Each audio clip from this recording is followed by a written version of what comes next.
Presentamos 24 tarde.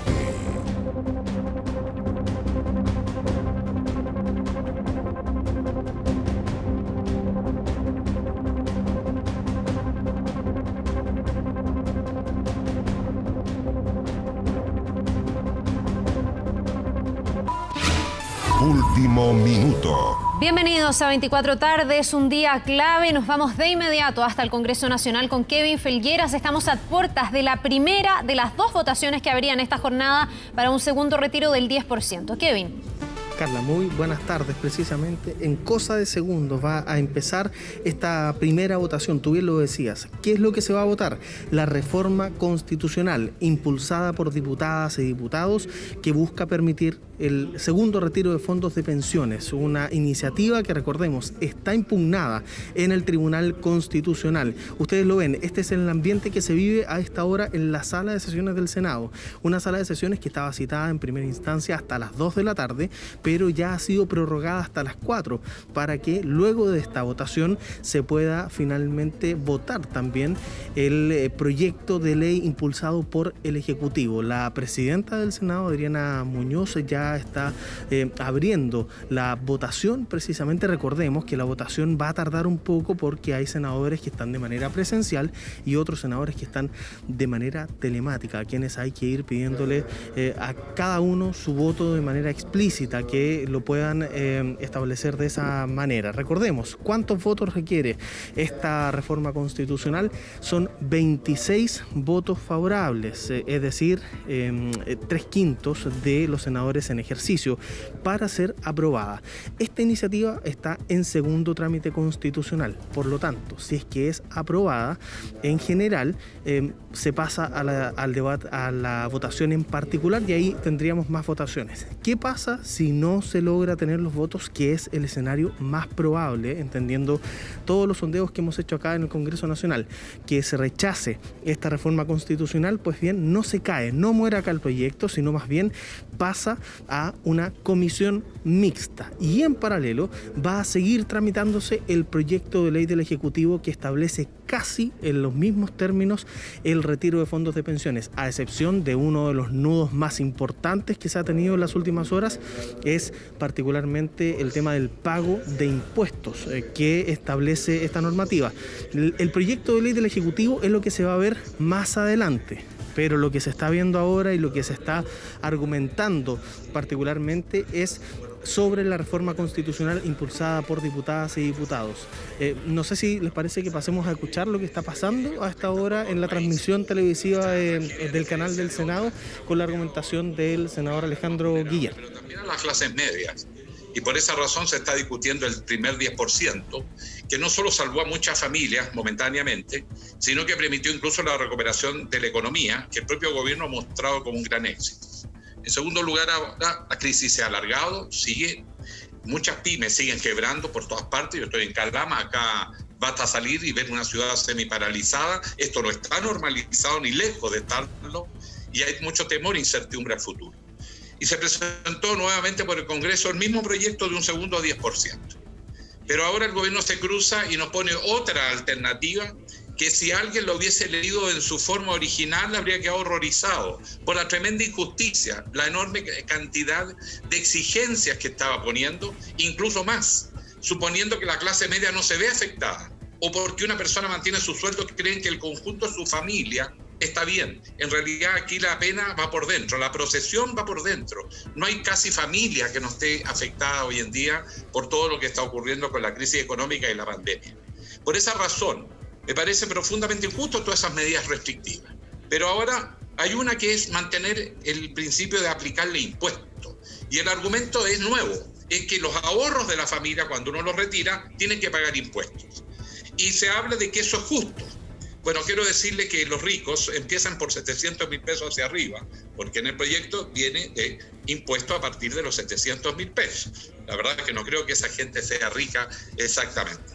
Pero además establece otro problema. Argumentación que entrega a esta hora el senador Alejandro Guiller. Él particularmente hace referencia al proyecto del Ejecutivo, que recordemos no está en votación a esta hora. El proyecto del Ejecutivo es el que viene después y donde no hay una sola palabra sobre temas tributarios. Por lo mismo se deduce que se aplica la norma general del impuesto a la renta, y ese impuesto a la renta parte en los 700.000 pesos en el promedio anual.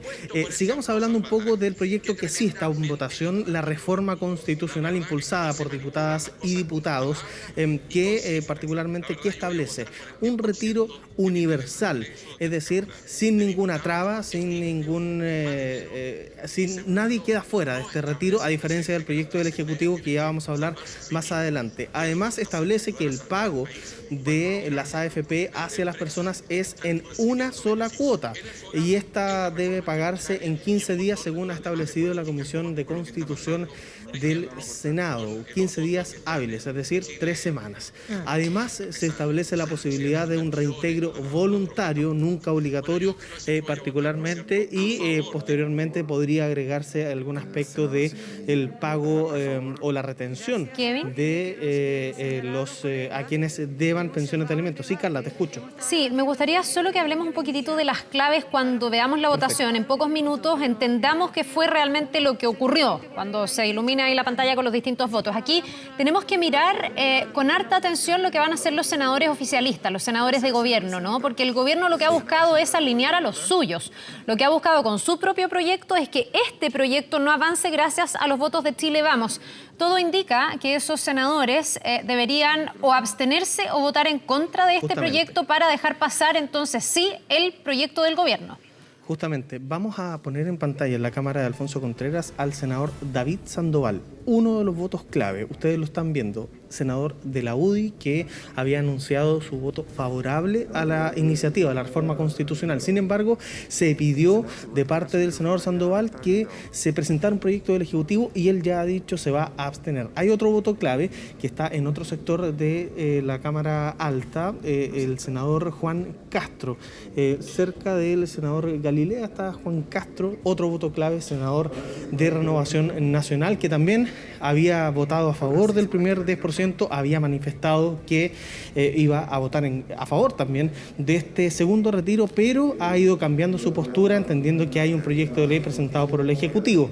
Así también con el senador José Miguel Durana de la UDI, el senador Manuel José Osandón y el senador Iván Moreira, los 5 votos oficialistas que hoy deberían transformarse en abstenciones y no votos favorables. Y al ser una reforma constitucional, una abstención es muy parecida a un rechazo, entendiendo que la reforma constitucional requiere quórum. ¿Cuál es el quórum? 26 votos para esta reforma, Carla.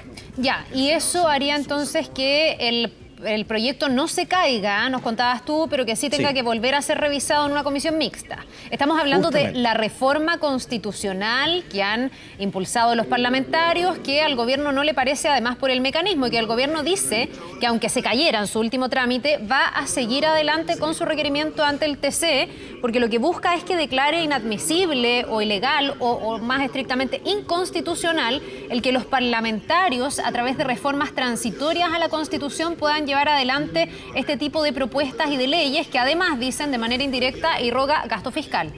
Exacto, Carla, y es precisamente ese el fondo del requerimiento en el Tribunal Constitucional. La idea es que no se permita eventualmente otra presentación de parlamentarios, otra reforma constitucional para permitir un nuevo retiro, un tercero, un cuarto retiro, así se ha dicho, y por lo mismo buscan que el TC establezca una especie de precedente, que no se puede hacer reformas transitorias a la Constitución permitiendo un retiro de fondos previsionales, y precisamente uno de los temas es que esto irroga gasto fiscal no directo, sino que indirecto, entendiendo las pensiones solidarias que eventualmente tendrían que pagarse desde el Estado a quienes no les queden fondos suficientes suficientes para establecer su propia pensión. Y además, el tema de que este es un tema de seguridad social y eso es facultad exclusiva del presidente de la República. Argumentos que ha entregado el Ejecutivo para recurrir al Tribunal Constitucional sobre esta reforma que, recordemos, sigue su tramitación legislativa. Cuando lo más probable sea que ocurra acá, que se rechace esta reforma constitucional, no significa, para ustedes que están en sus casas, no significa que no va a haber un segundo retiro de fondos de pensiones.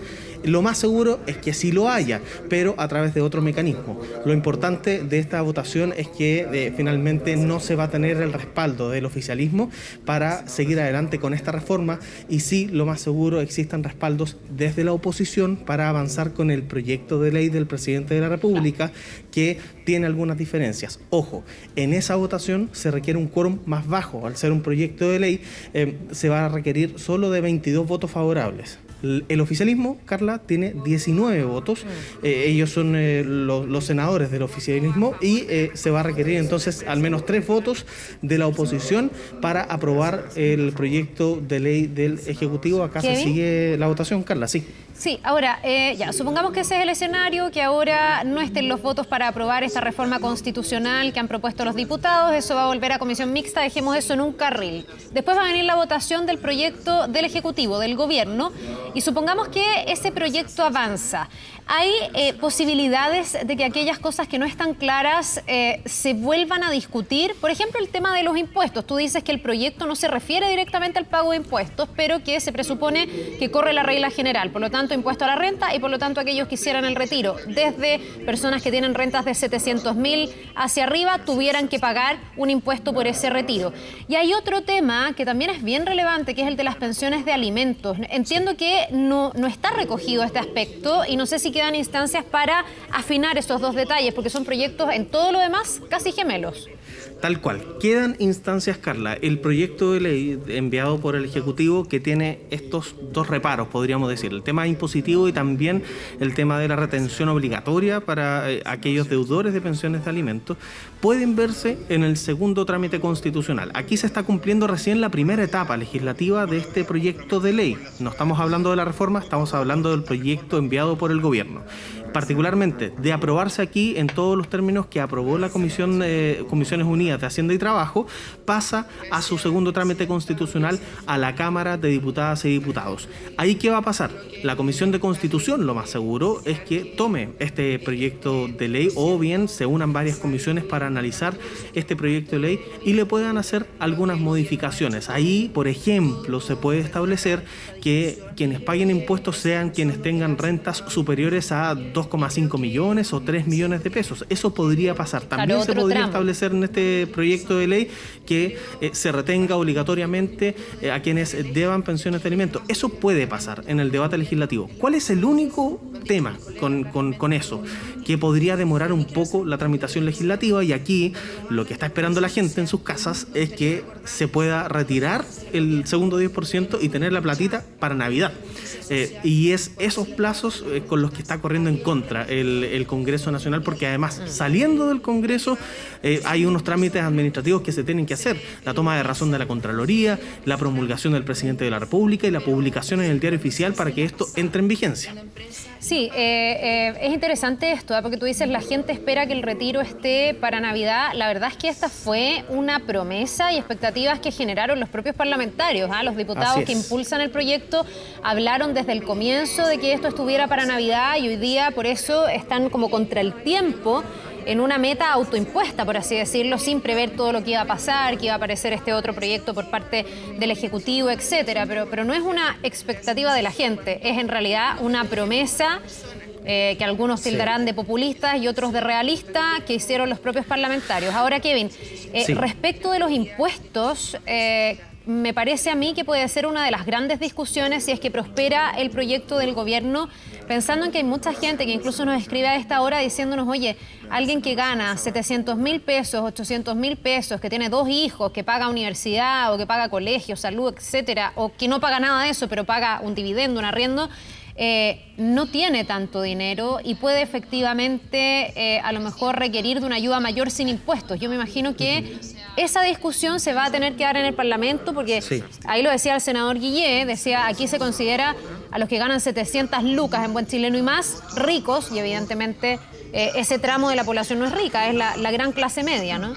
Sí, justamente, Carla, y hay que recordarle a la gente que en el trámite de esta reforma constitucional, en la Cámara de Diputadas y Diputados, se votó una indicación que buscaba establecer que se pagaban impuestos sobre los 2,5 millones de pesos de renta. ¿Qué pasó con esa indicación? Se cayó, no prosperó, y por lo tanto se dejó con una exención tributaria a todos. Nadie que sacara el segundo 10% iba a pagar un peso de impuestos.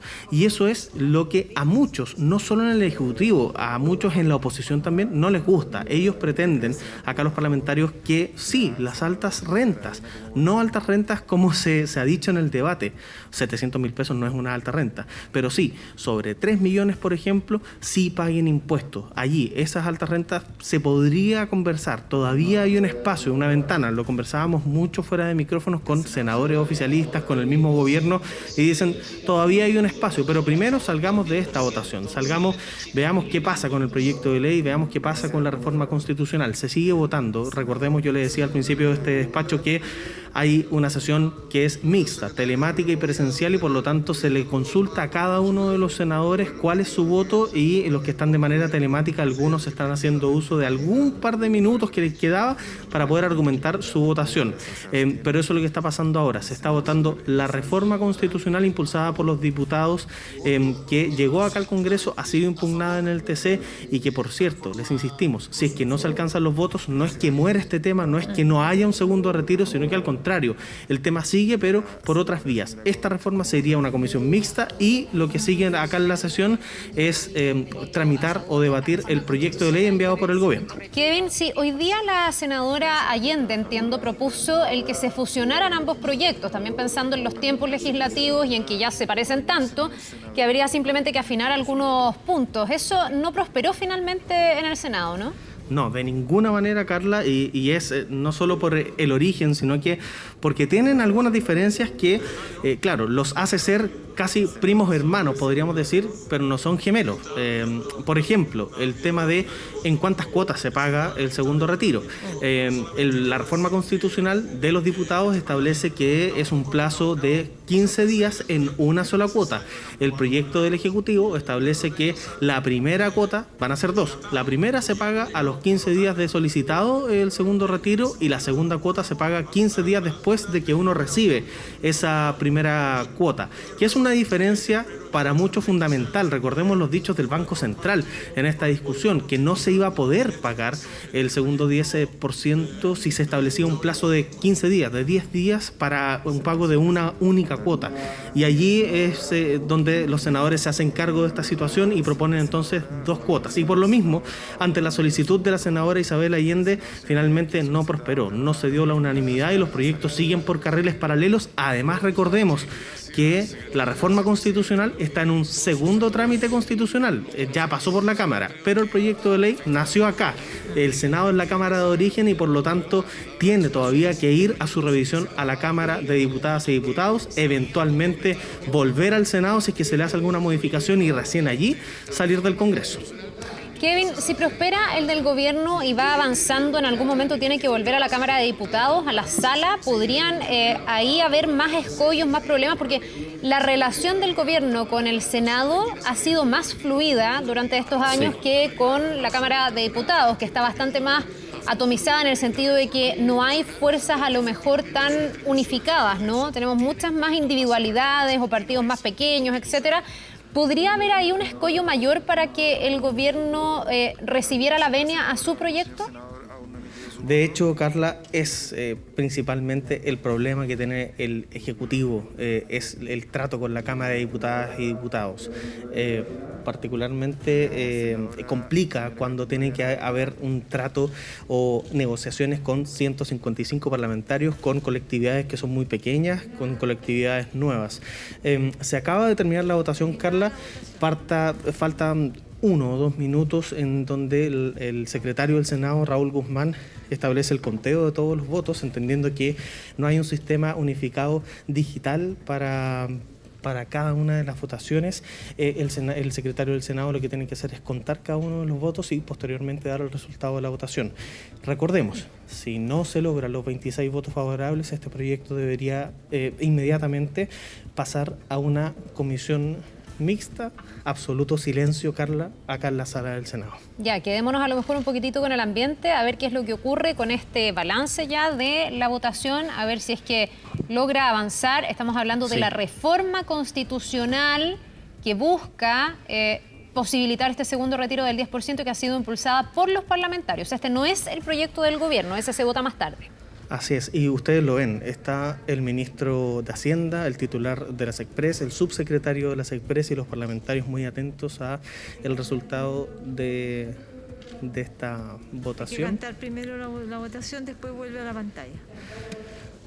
Lo explicaba ahí la presidenta del Senado, se tiene que contar y cantar la votación, es decir la viva voz, y luego sale en la pantalla donde ustedes van a poder ver esta votación. Escuchamos el ambiente. Resultado de la votación: por la afirmativa, esto es aprobar la reforma constitucional, 23 votos; por la negativa, 10, abstenciones 8. No reúne el quórum, se rechaza la reforma constitucional y pasa a comisión mixta.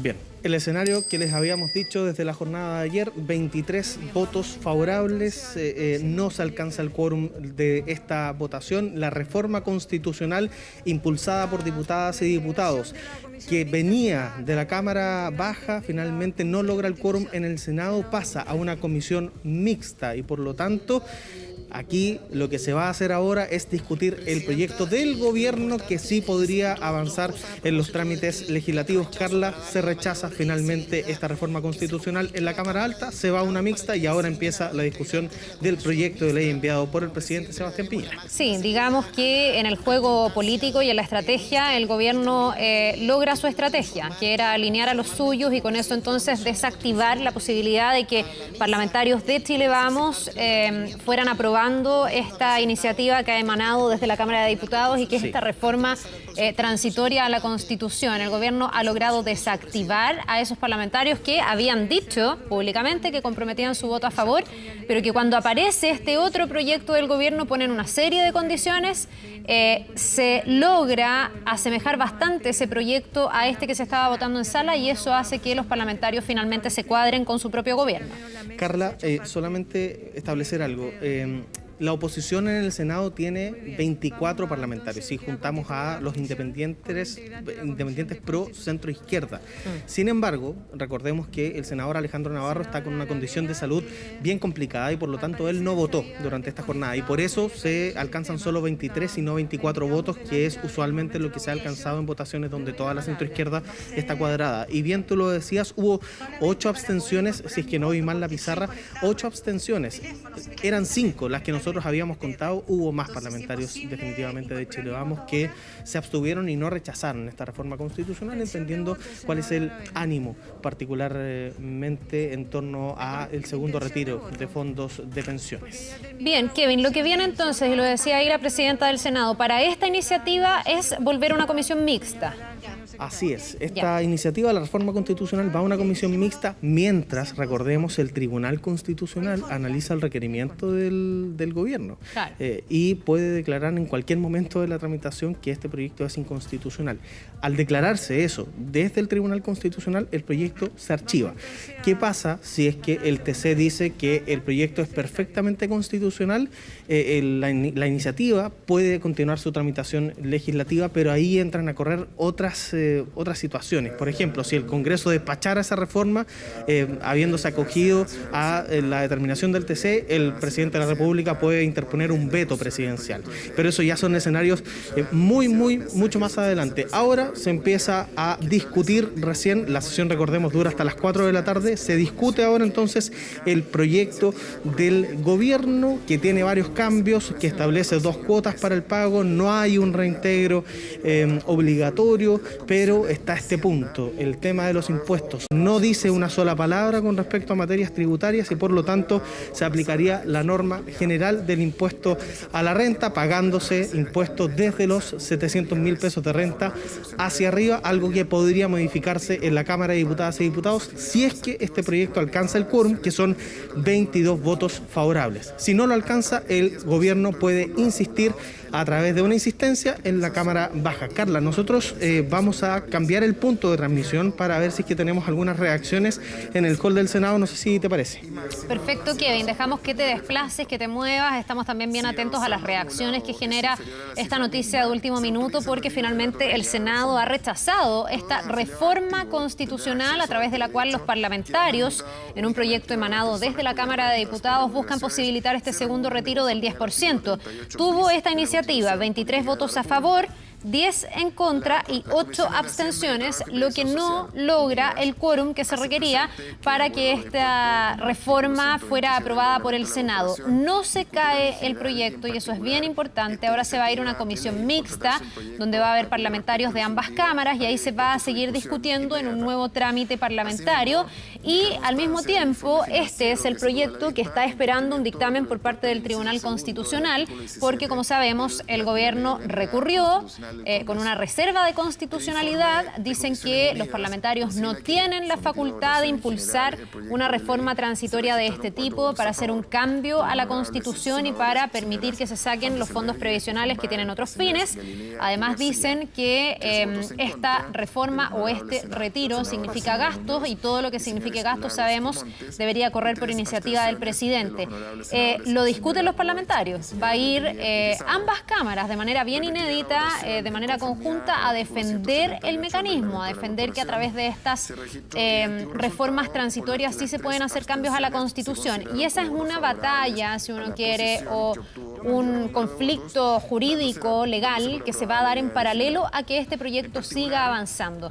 ¿Qué va a ser relevante? Ver lo que pasa con la iniciativa que comienza ahora a discutirse en el Senado y que está prevista también sea votada el día de hoy, que es el proyecto del Ejecutivo, el proyecto del Gobierno, que se parece mucho, después de varias modificaciones, a este que acaba de ser rechazado por el Senado, pero que tiene algunas diferencias que son importantes. Por ejemplo, y ya lo decíamos, que el proyecto del gobierno busca obligar a que las personas que hacen un retiro de sus fondos de pensiones en esta oportunidad sí paguen impuestos, algo que no estaba contenido en esta iniciativa de los parlamentarios. Y además no se refiere el proyecto del gobierno a la posibilidad de la retención forzosa en aquellas personas que deben pensiones de alimentos. Es algo que seguramente en los próximos trámites legislativos, si es que hoy se aprueba en el Senado, se va a tener que discutir y eventualmente corregir.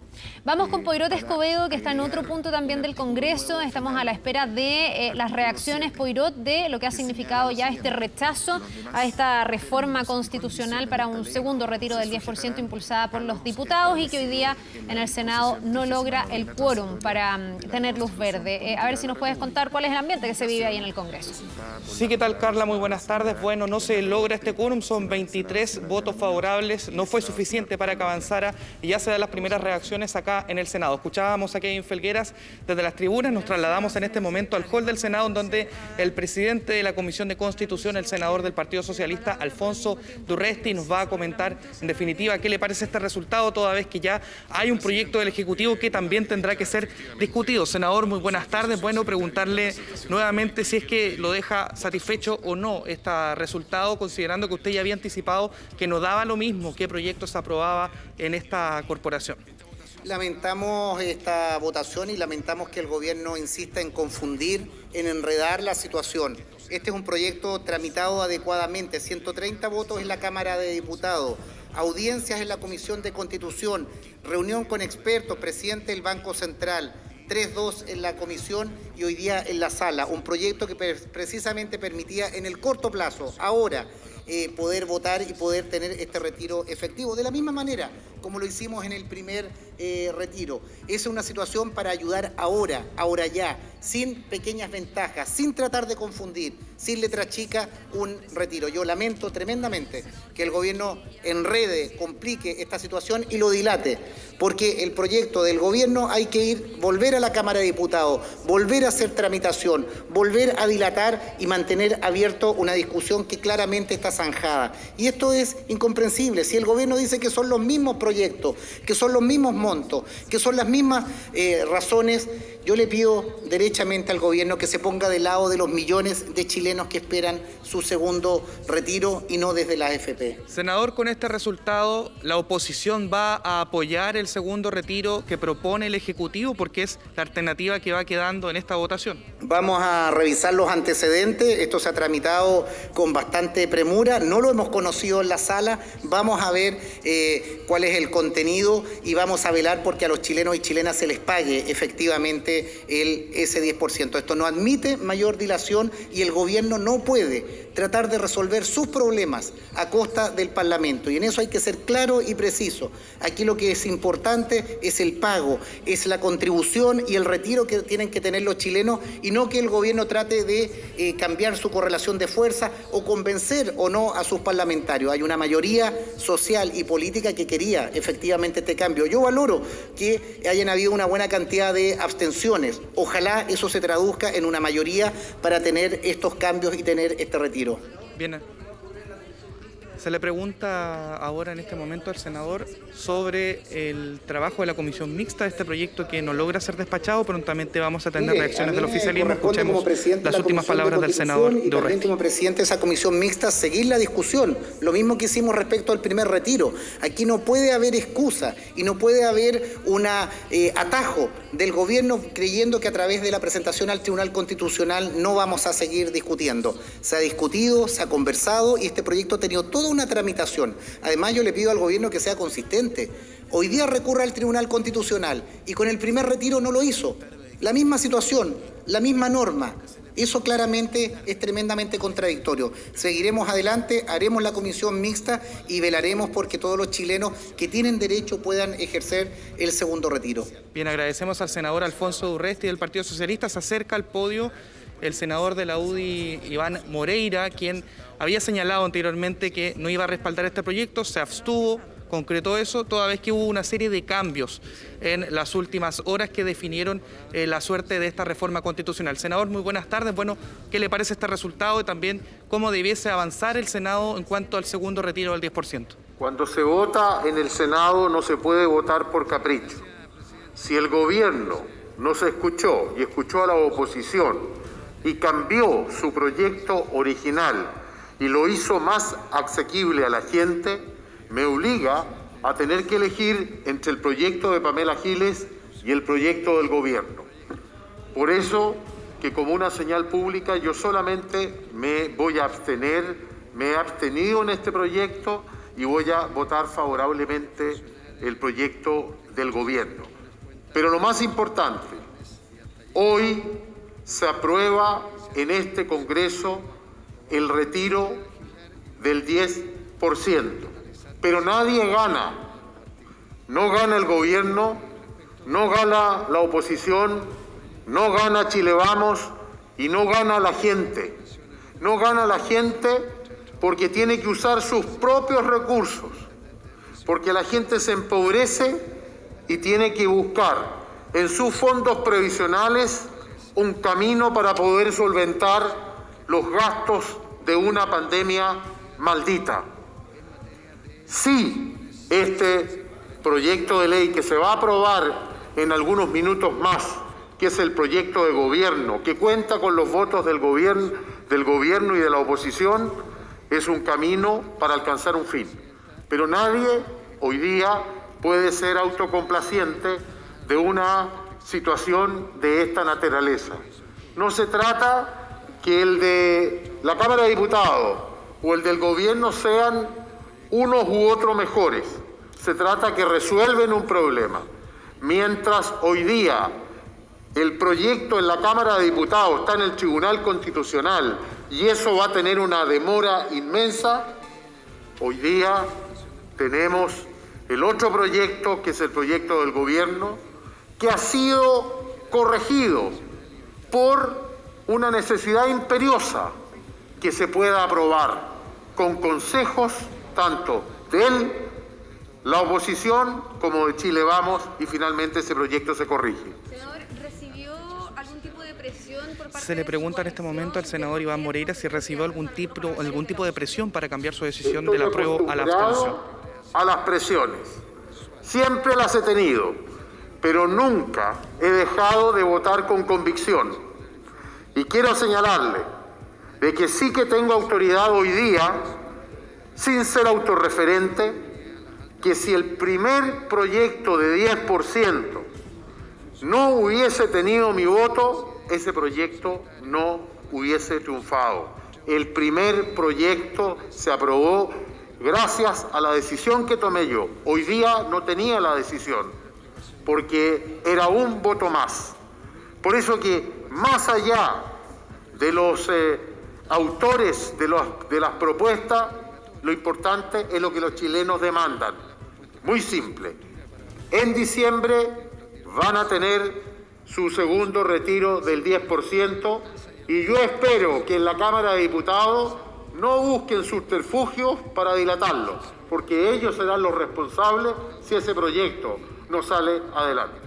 Bien, ahí estaban las declaraciones del senador Iván Moreira de la UDI, quien él había comprometido su voto con el Ejecutivo, cambió su decisión a última hora y se abstuvo, pero él sostiene que está la voluntad de aprobar un segundo proyecto, un segundo retiro del 10%, que es el del Ejecutivo. Ese proyecto se está discutiendo en este momento en la sala del Senado. Hay una sesión que se prolongará hasta las 4 de la tarde y, por supuesto, continuaremos con reacciones respecto de este proyecto, este superjueves que se está desarrollando acá en el Congreso Nacional. Jueves súper intenso, Poirot. Muchísimas gracias por este informe. Estamos volviendo contigo, también con Kevin, con todos los detalles desde el Parlamento. Que te vaya muy bien. Buenas tardes. Nos vemos. Avanzamos también a otros temas. Varios disturbios se vivieron el día de ayer en el sector de la Alameda, posterior a una manifestación pacífica. Se detuvo a 20 personas por saqueos y por distintos desórdenes. Vamos con Fabián Collado, que tiene todos los detalles. Fabián.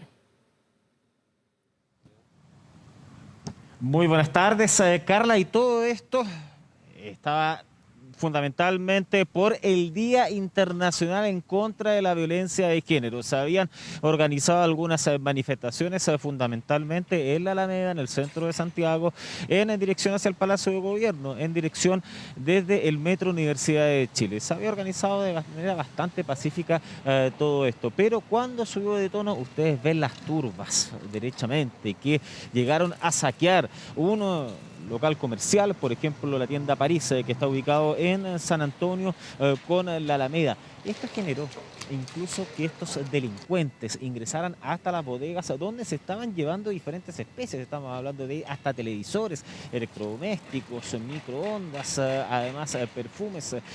Generaron conatos entre los manifestantes que lo estaban haciendo de manera pacífica y estos antisociales, peleas, enfrentamientos, por ejemplo. A raíz de esta situación es que Carabineros estaba por los alrededores y pudo detener a saqueadores, también a sujetos que no se pudo acreditar en un 100% que habían ingresado hasta la tienda París, pero que sí estaban a los alrededores. Y además de eso, según la policía uniformada, también detuvo a un resto por lanzamiento de bombas molotov y alteración de orden público por los diferentes enfrentamientos y barricadas que existieron durante la jornada de ayer ahí en la Alameda. Lo que llama la atención de este caso es que ya no es primera vez donde manifestantes pacíficos se enfrentan derechamente a estas bandas de delincuentes. En total, relacionados directamente con los saqueos, hubo 14 personas detenidas. Dentro de lo que llama la atención, uno de ellos ha sido detenido 145 veces. Un sujeto de 26 años, el cual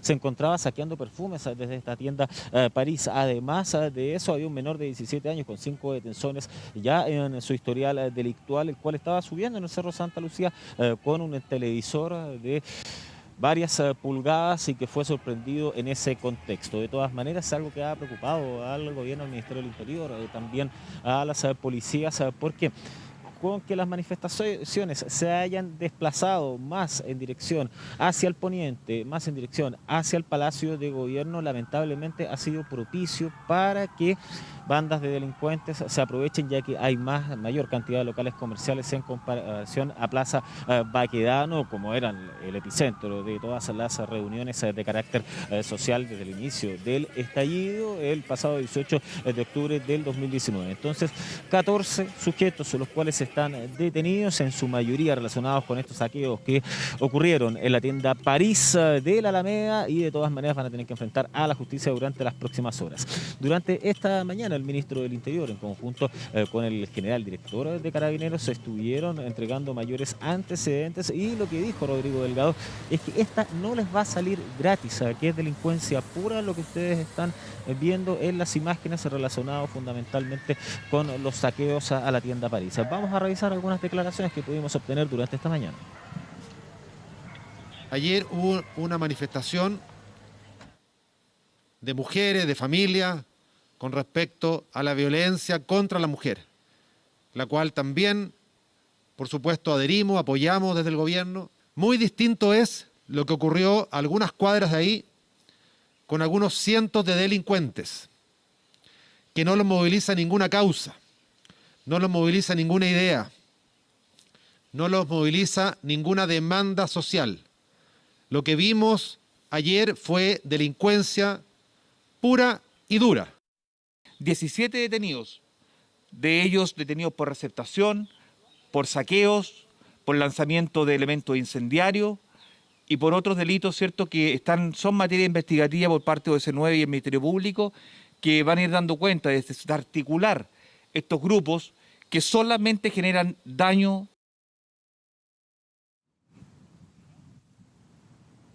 Hay que hacer la diferencia, se habla de 17 detenidos, pero son 14 de ellos, los cuales fueron aprehendidos en el centro de Santiago, el resto en otro contexto por andar con armas de fuego y droga en la comuna de Maipú, que no tiene relación con estas manifestaciones que ocurrieron durante la jornada de ayer. Y además las autoridades han hecho la diferencia, han dicho: hubo manifestantes absolutamente pacíficos que estaban en la Alameda con la conmemoración del Día Internacional contra la Violencia de Género, pero esto no tenía absolutamente nada que ver, y por eso genera en algún minuto enfrentamientos entre los saqueadores y también los propios manifestantes, los cuales obviamente no querían que esto se ensuciara y que lamentablemente en cierto grado sí ocurrió. Pues bien, vamos a revisar otras informaciones. Nos vamos a la comuna de Macul. Ustedes van a ver las imágenes de desórdenes, enfrentamientos que ocurrieron en el exterior del Estadio Monumental durante la jornada de ayer.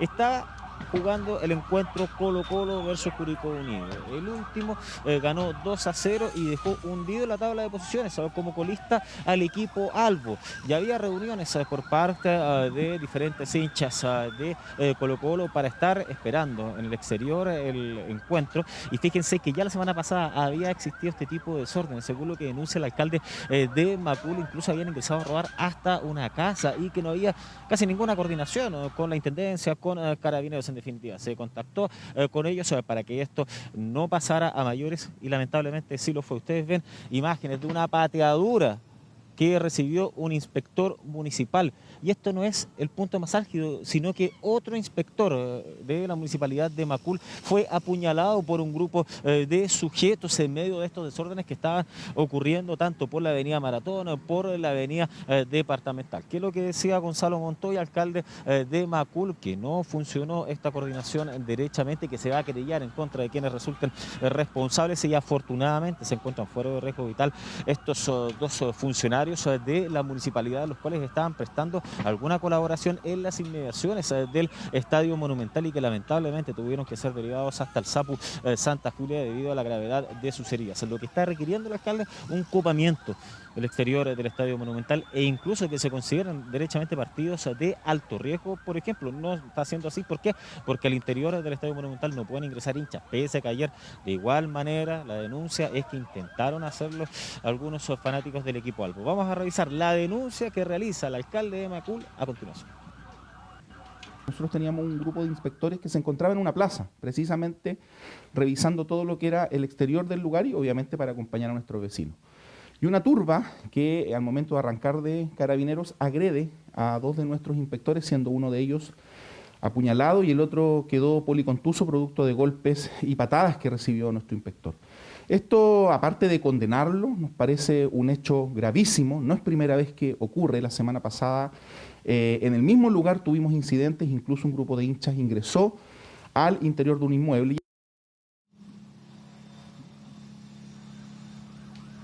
Entonces, grave denuncia que, en definitiva, dejó a estos 2 personas, a 2 trabajadores de la municipalidad de Macul muy heridos y que se están recuperando. Afortunadamente no estamos hablando de riesgo vital. De todas maneras, ¿qué es lo que ha anunciado la Intendencia Metropolitana, por ejemplo? Que va a sostener una reunión con Blanco y Negro durante las próximas horas con el fin de poder coordinar de mejor manera y que este tipo de incidentes no sigan ocurriendo. Vamos a revisar declaraciones por parte de las autoridades. Aquellas personas no tienen nada que ver con el deporte, no tienen nada que ver con el fútbol y no tienen nada que ver con un club determinado, sino más bien son personas que se aprovechan del contexto, afectan gravemente la integridad física e incluso pueden afectar la vida de personas o funcionarios municipales, en este caso, gravemente. Ayer sí había una coordinación, hubo fuerzas especiales de carabineros en el lugar que procedieron a dispersar a los manifestantes, condenar la violencia en todas sus formas y efectivamente tenemos una reunión hoy en la tarde con Colo-Colo para ver cómo vamos a enfrentar los hechos que son particulares de ese equipo. No está pasando lo mismo con los otros equipos en el campeonato nacional. Bueno, derechamente esto iría vinculado al mal momento del equipo en el torneo nacional y por eso es que desde la semana pasada se ha reunido un grupo de 500 hinchas aproximadamente en los alrededores con el fin de poder de alguna manera quizás protestar por la situación dirigencial que mantiene Colo-Colo en estos instantes y que lo deja hundido en la tabla de posiciones. Está como absolutos colistas. Incidentes con equipos grandes que se han visto en otros países y por lo mismo, como ya quedan 10 fechas del torneo nacional, que es lo que está viendo el alcalde de Macul, que derechamente esto se suspenda, que no se va a permitir encuentros de Colo-Colo si este tipo de desmanes van a seguir ocurriendo, que es lo que preocupa por parte... Último minuto. Fabián, tenemos que interrumpirte, nos vamos con información urgente que nos llega desde la región del Maule. Ha habido una explosión en una comisaría de Talca. Estamos con Fidel Soto para que nos cuente, Fidel, qué es lo que pasó. Hola, ¿cómo están ustedes? Muy buenas tardes. Claro, estamos justamente, ustedes lo están viendo en pantalla, el trabajo del GOPE de Carabineros, que está a esta hora también revisando las inmediaciones, el exterior de la 4ª Comisaría de Carabineros de Cancha Rayada, esto en el barrio norte de la capital regional de Talca. La información hasta aquí es muy preliminar, es muy confusa. Yo les voy a pasar a detallar parte de la información oficial que ha trascendido por parte de Carabineros, porque lo que hasta aquí se sabe es que hubo la explosión de un paquete que estaba dirigido vía encomienda, llegó acá bajo el nombre del señor comisario de la unidad mayor Sergio Figueroa Beltrán. Este objeto, según lo que nosotros hemos podido reportear en el lugar, fue recepcionado en La Guardia y posteriormente fue abierto por el oficial jefe de la compañía, por supuesto acá, que estaba en el lugar, vale decir, hay 2 versiones. Se dice que lo habría llegado a manos del comisario, que lo habría abierto, pero también hay otra versión que nosotros hemos podido conocer de manera preliminar, que el carabinero, el señor Sergio, el mayor Sergio Figueroa Beltrán, habría recibido este paquete, lo habría dejado sobre su escritorio y posteriormente habría salido de su oficina por alguna razón que nosotros no conocemos y que en ese momento habría hecho explosión. Ustedes ven en pantalla, Vicente Ramírez, nuestro camarógrafo les está mostrando, porque ha llegado acá 2 equipos del laboratorio criminalística de Carabineros que están periciando al interior de las oficinas del alto mando de Carabineros de esta unidad para poder determinar todo tipo de antecedentes. Y en el exterior está trabajando el GOPE con perros adiestrados, revisando la maleza, revisando también los basureros que hay en las inmediaciones para poder descartar si que existiera algún otro tipo de artefacto de similar naturaleza. Se espera que en los próximos minutos llegue hasta este lugar el jefe de zona de Carabineros, acompañado del intendente Juan Eduardo Prieto, intendente de la región del Maule, para poder poder entregar una versión oficial. Y lo que, como le decíamos, es algo que es muy preliminar, pero por de pronto nosotros no hemos visto acá en el lugar ambulancias, al menos desconocemos si es que hubo heridos a propósito de esta explosión, pero lo que sí se ha confirmado es que este artefacto ingresó hasta las dependencias de la Cuarta Comisaría de Carabineros de Talca y posteriormente hizo explosión. Carla. Sí, mira, estoy recibiendo algunos datos a esta hora, Fidel, y esta es la versión más fidedigna que tenemos hasta este momento. Se trataría de un hombre adulto que habría ingresado a la guardia de esta Cuarta Comisaría Cancha Rayada, que está ubicada ahí en 17 Norte con 5 Oriente. Él dijo que traía una encomienda en una bolsa de papel negra que estaba justamente a nombre del comisario con una leyenda, Fidel, todo esto lo vamos a confirmar, pero esta es una fuente muy fidedigna, que decía por su abnegada labor. Esto se le entrega a un suboficial, cabo primero Jorge Díaz, quien estaba apoyando el servicio de guardia. La traspasa esta encomienda al suboficial de guardia, sargento segundo Isaac Martínez, y él le entrega esta encomienda al comisario mayor Sergio Andrés Figueroa Beltrán, quien es la persona a quien iba dirigida, en su oficina, y ahí se procede a abrir entonces este paquete o esta encomienda explosando. Lo que entendemos, Fidel, hasta ahora es que habría al menos 2 funcionarios que están con trauma acústico. No se sabe exactamente, y no sé si tú tienes más datos, de cuáles son las lesiones que ellos podrían tener y las características de este artefacto. Lo que entiendo es que hay cámaras del GOPE en el lugar, que hay cámaras en el lugar y que deberían llegar también personal del GOPE y personal del Ministerio Público, obviamente, que debería estar mirando lo que ocurrió y chequeando y constatando si esta versión es exactamente al pie de la letra como te la estoy señalando. Sí, Carla. Dime. Carla, disculpa, sí. Mira, justo está acá el fiscal regional, vamos a tratar de conversar con él. Fiscal, estamos en vivo para Televisión Nacional de Chile, quisiéramos conocer de voz suya. Después vamos en este momento a la zona. Estamos esperando los equipos especiales que vienen. Estamos trabajando en el sitio de suceso, así que por el momento ninguna información. ¿Hubo explosión? ¿Hay personas heridas? Vamos, gracias a Dios, no tenemos que lamentar una situación mayor. Muchas gracias. El artefacto explotó de todas maneras, ¿no? Sí, confirma el fiscal que el artefacto hizo explosión. Hay harto hermetismo por parte de Carabineros, dice aquí por supuesto también el fiscal, que va acompañado por supuesto con su grupo de asesores desplazándose hacia otro punto de la ciudad de Talca. Dice que hay bastantes diligencias que seguir realizando. De hecho, ahí lo vemos, está coordinando de inmediato algunas llamadas telefónicas o mensajes, me imagino, no sé. Él de todas maneras ha ingresado a las dependencias en donde hizo explosión este artefacto, dijo en sus palabras. Afortunadamente no tenemos que lamentar una situación mayor, pero no confirmó bien esto de que cuántas personas podrían haber resultado heridas o con algún tipo de afectación a su salud. Carla.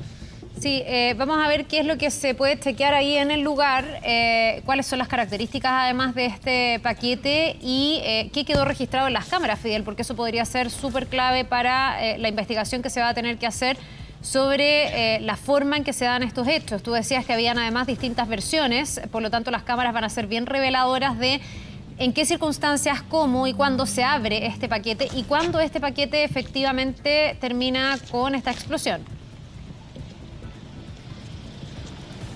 Así es, Carla. Mira, yo los quiero invitar también a poder conocer un poco acá el sector. Mira, Vicente, también entendiendo también las personas que están en sus casas van a ver que la cámara se va a empezar a mover, claro, porque nuestro camarógrafo la lleva en el hombro, pero a ver si podemos caminar acá. Yo les quiero mostrar el ingreso de la Cuarta Comisaría. Acá hay que decir una cosa, este es el barrio norte de la ciudad de Talca. Es una zona en que constantemente ha registrado incidentes de forma nocturna. Esta comisaría en el pasado y especialmente en la época del estallido social fue atacada en su momento también con disparos. Y como lo ven ustedes, esta es la comisaría.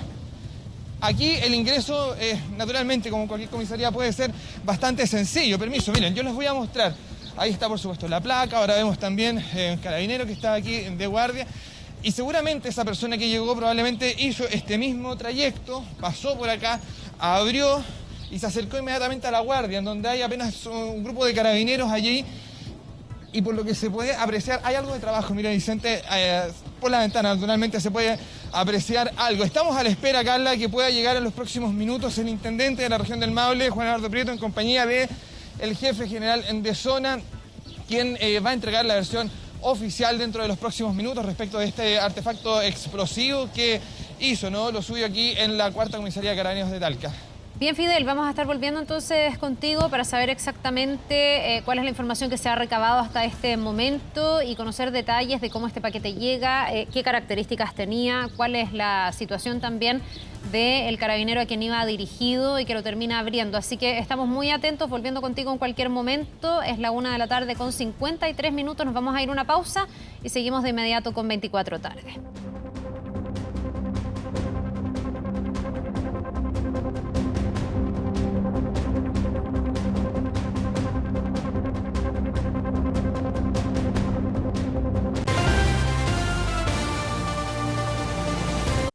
Ocho personas fueron detenidas por su presunta responsabilidad en las amenazas que recibió la fiscal Centro Norte, Jimena Chong. La Policía de Investigaciones realizó las diligencias esta mañana en distintas comunas de la capital. Tenemos todos los detalles con Carla Rodríguez. ¿Cómo estás, Carla? Buenas tardes. Sí, ¿qué tal? ¿Cómo estás? Buenas tardes. Revisemos imagen en vivo precisamente de lo que se incautó durante este procedimiento que se realizó durante esta mañana en distintas comunas de la capital y que tiene relación precisamente con las amenazas que recibió la fiscal jefa de alta complejidad de la zona Centro Norte, Jimena Chong, posterior a lo que fue la audiencia de formalización de cargos en contra del carabinero que lanzó a un joven a la ribera del río Mapocho desde uno del puente Pío Nono, precisamente. Revisamos precisamente las imágenes de lo que se fue incautando durante los allanamientos que se realizaron en las comunas de Las Condes, La Cisterna, Lo Barnechea, Ñuñoa y Quinta Normal. En total 7 domicilios y una oficina. De importancia esta oficina, según los investigadores, porque en ella, el día 6 de octubre, esta cantidad de personas detenidas, estas 8 personas, entre ellas 2 mujeres y el resto 6 hombres, se reunieron, se concertaron precisamente para avanzar aproximadamente entre 7 a 9 kilómetros desde Las Condes hasta la comuna de Providencia para llegar a la casa de la fiscal Jimena Chong y entregar en una motocicleta una carta, una misiva que recibe en definitiva su hijo, una carta con amenazas de muerte, producto, como les decía, de lo que había sucedido en la audiencia de formalización de cargos en contra del funcionario de Carabineros. Los operativos encontraron cascos, chalecos tácticos, también se encontraron armas y municiones. Hablamos de una subametralladora, estamos hablando de un rifle de aire comprimido, cascos, que son los que ven en las imágenes, y estas evidencias balísticas que van a ser enviadas obviamente al Ministerio Público. Tenemos declaraciones precisamente de lo que ocurrió durante esta jornada, que llegó el ministro del Interior, Rodrigo Delgado, y el director de la Policía de Investigaciones, Héctor Espinosa, y también el subsecretario del Interior, quienes se refirieron precisamente a las diligencias que realizaron la Brigada de Investigaciones Policiales de la Policía de Investigaciones, BIPE, en estos allanamientos registrados entonces durante esta mañana en la región metropolitana. Pasemos de inmediato entonces a escuchar esas declaraciones. Cualquier amenaza a una autoridad que tenga que tomar una decisión relevante, importante, siempre va a atentar no solamente contra la persona. Primero somos personas antes que cualquier cargo, por supuesto. Uno primero es persona antes que ministro, que presidente, que fiscal, que carabinero. Pero no solamente se atenta contra la persona, sino que también contra finalmente la democracia. Por lo tanto, valorar esa investigación y, por supuesto, todas las autoridades o todos quienes ejercen un cargo de relevancia pública deben trabajar en su día a día con máxima autonomía y máxima tranquilidad.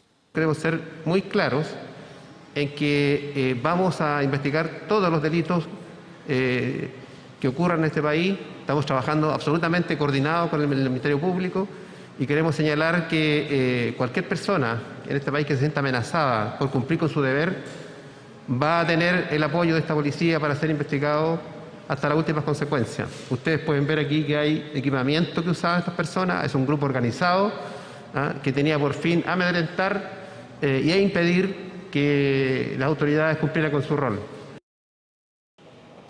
Una vez que ocurre precisamente los hechos el día 6 de octubre, es la Policía de Investigaciones quien toma el caso. ¿Y qué se hace? comienza la Brigada de Investigaciones Policiales a buscar cámaras de seguridad del entorno de la fiscal Jimena Chon y se dan cuenta precisamente también de la patente de una de las motocicletas y comienzan este minucioso trabajo de ir casa por casa, edificio por edificio, para ir viendo cuál es el recorrido que realizaron los motociclistas que llegaron hasta la vivienda de la fiscal. Pero además se dan cuenta de la presencia de otros 3 vehículos que en definitiva llegaron a prestar cobertura para evitar obviamente ser sorprendidos quizás por las autoridades policiales y en definitiva es así como se logra entonces allanar estos domicilios, encontrar estas especies, estos escudos también que fueron encontrados en estas viviendas y esta subametralladora que fue encontrada en la comuna de Quinta Normal, bien digo. A eso de ellos pertenecerían, estas personas, 8 personas detenidas, pertenecerían a un grupo de extrema derecha denominado La Vanguardia, y que tendría, que es el mismo, el que pertenece también Sebastián Izquierdo, que recordemos que ha sido formalizado por ataques que ha realizado por la marcha que en ese entonces se realizaba por el rechazo. Durante esta tarde, a eso de las 4:30, el fiscal Francisco Jacira entonces va a llevar audiencia de formalización de cargos a estas 8 personas detenidas. Estamos a la espera, obviamente, de lo que va a suceder en esa instancia, porque los delitos son amenazas en contra entonces de esta fiscal del Ministerio Público. Obviamente todos los detalles de cómo se logró esclarecer este caso, de quiénes son los imputados, quiénes son estas 8 personas, las vamos a tener en nuestras distintas plataformas y por supuesto en 24 Horas Central. Por supuesto que sí. Gracias, Carla. Nos vemos. Buenas tardes. Vamos a otros temas. El Ministerio de Salud reconoció un leve aumento en el número de casos de COVID-19 en la región metropolitana, pero advirtió que la responsabilidad es compartida entre las autoridades y la ciudadanía. Vamos con Valentina Reyes, que nos va a contar todos los detalles. Hola, Vale. Hola Carla, ¿cómo estás? Muy buenas tardes. Según la plataforma eCovid, nuestros niveles de contagio aquí en la región metropolitana serían similares a lo que ocurría en el mes de mayo. Recordemos que durante los meses de mayo, junio, julio se vivieron momentos bastante críticos en relación a la pandemia en la zona centro del país. Según esta plataforma, entonces nos estamos acercando a esos niveles y manifestaron preocupación, sobre todo por algunos temas como la apertura de fronteras, la posibilidad de viajes interregionales y con lo que puede ser las fiestas de final de año. En ese contexto se preguntó al ministro de Salud, Enrique París, por lo que ocurre con la región metropolitana y el ministro señaló que la situación no es similar a la de mayo y recordó lo que se anunció el día de hoy, que hay algunas comunas de la región metropolitana, ya estaremos dando ese detalle, que van a retroceder en el plan paso a paso. Con esto, el ministro lo que quiere decir es que las autoridades están pendientes de lo que ocurre en cada comuna y tomando las medidas necesarias. Todo esto en un día en que se reportaron 1.564 casos nuevos de COVID-19 y donde lamentablemente tenemos que informar del fallecimiento de 97 personas. Vamos a ver más de lo que decía el ministro de Salud respecto a los contagios en la región metropolitana. Si nosotros comparamos las cifras de mayo con las cifras de noviembre, en mayo hay que recordar que el máximo de casos en la región metropolitana alcanzó 4.300 casos. Y nosotros ahora el máximo que hemos alcanzado en noviembre hasta el momento es de 350 casos en la región metropolitana. El R de mayo era 1.7, o sea, había una gran capacidad de contagio del virus y en este momento el R es de 1.1. Por lo tanto, si nosotros aceptamos que hay un aumento, sí, pero el aumento es mucho menor a lo que ocurrió en la peor época de la pandemia. Hay la explicación entonces del ministro de Salud y qué pasa con el plan paso a paso. Atención a la región metropolitana porque Pudahuel, por ejemplo, retrocede a preparación, al igual que Melipilla. Otras comunas retroceden a transición. Estamos hablando de Los Espejos, San Joaquín, La Granja y Paillaco. A cuarentena se va Maullín y pasa de cuarentena a transición. Esto significa un avance. Comunas como Lota, Coronel, Traiguén, Lago Ranco, Osorno, entre otras. En este balance del Ministerio de Salud se informó de nuevas medidas respecto a la llegada de personas a través del aeropuerto Arturo Merino Benítez. Una de ellas es PCR aleatorios, tanto a chilenos como a extranjeros. La subsecretaria Paula Daza habló de este tema. Escuchemos. a partir del día 8 de diciembre. Todas las personas que lleguen a Chile y chilenos extranjeros pueden ser sometidas a PCR en forma aleatoria. No solamente vamos a requerir a los extranjeros el PCR negativo, sino que en forma aleatoria aquellos chilenos o extranjeros que lleguen a nuestro país van a ser sometidos a una PCR en el aeropuerto. Esto va a ser no a todos, y las personas obviamente una vez que tengan el resultado negativo o positivo se les va a informar. Estas personas no van a quedar en cuarentena esperando el resultado de la PCR, pero sí pueden ser sometidas en forma aleatoria a una PCR. Eso va a ser a través de una resolución que vamos a sacar en los próximos días. Otra medida anunciada en este balance del Ministerio de Salud: el 8 de diciembre se suspende la peregrinación a Lo Vázquez, todo debido a las medidas sanitarias que se aplican por la pandemia. Pero hay que recordar que antes, este domingo, vamos a tener primarias y hay una serie de medidas especiales, al igual que las hubo para el día del plebiscito del día 25 de octubre. La subsecretaria Martorell cuenta más detalles. Escuchemos.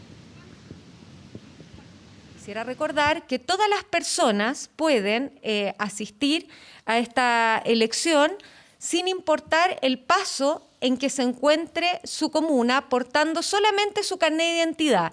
Que ese día, en todo el territorio nacional, el toque de queda comenzará a las 12 de la noche. Quisiera recordar que hay comunas, tanto en la región de Los Lagos, en la región del Biobío, todo el Gran Concepción, y también en la región de Magallanes, que sus toques de queda comienzan a las 20 horas.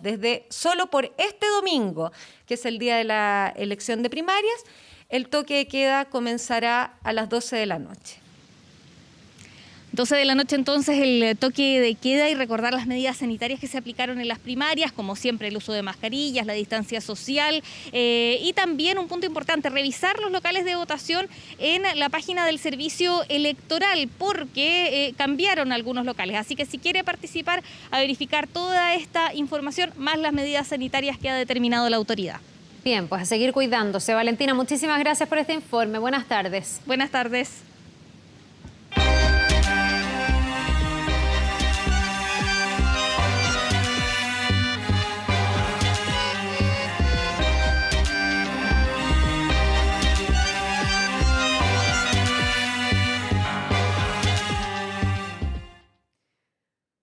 ¿Cuántos archivos, cuántas imágenes, cuánto fútbol, cuántas dedicatorias hoy día, columnas de opinión, y cuánto todavía por hablar y seguir recordando de la vida, de la historia del fútbol de Diego Maradona? Está con nosotros Rodrigo Arellano para poder ver lo que ha pasado, además en una jornada, Rodrigo, donde en Argentina ha habido una verdadera procesión por la Casa Rosada para despedir a uno de los máximos ídolos de ese país.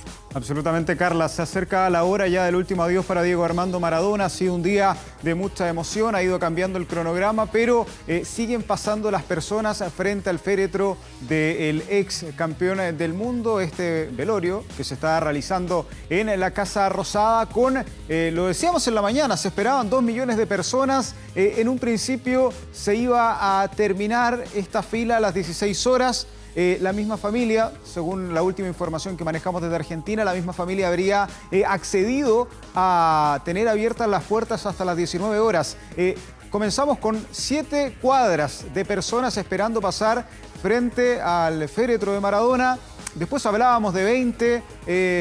La avenida 9 de Julio absolutamente colmada también, que dentro de todo tiene una diferencia con la Casa Rosada, no es que estén al lado. No es cerca, ¿no? No es cerca, entonces es mucha la gente que a esta hora, ustedes lo pueden ver, imágenes en vivo, por eso mismo hay algunos incidentes que han sido la tónica también de la jornada, porque es mucha la gente que está tratando de acercarse a la Casa Rosada, todos quieren tener su posibilidad y es por eso que en este momento vemos algunos enfrentamientos entre personas que quieren llegar a despedir a Maradona y la policía que tiene que mantener el orden. La situación, Carla, ha sido un poco caótica por la cantidad de gente, por la temperatura alta a esta hora en Buenos Aires y por esta efervescencia que por momentos en la mañana se desbordó, se ha controlado durante algunas horas y ahora nuevamente hay tensión en torno a la Casa Rosada. Sí, ha sido muy difícil para la policía el poder ordenar a las personas que llegan hasta ahí. Son cuadras y cuadras de gente que está esperando y se ha ido sumando cada vez más gente. Vimos personas que acamparon fuera de la Casa Rosada o de las inmediaciones para poder ser los primeros en la fila. Pasan muy rápido por el frente del féretro. Básicamente está todo el tiempo transitando gente, pero eso no ha obstaculizado que afuera se reúnan muchos fanáticos, y eso ha hecho que haya habido incidentes intermitentes durante toda la jornada. Tú dices que se ha ido cambiando el cronograma, se ha tenido que extender la jornada, y uno se pregunta qué pasa si a las 7 de la tarde esto está absolutamente lleno de personas. No sé si va a ser muy fácil solo tener este día para esta despedida masiva, porque después va a haber una ceremonia íntima de la familia para poder enterrar ya definitivamente el cuerpo de Maradona.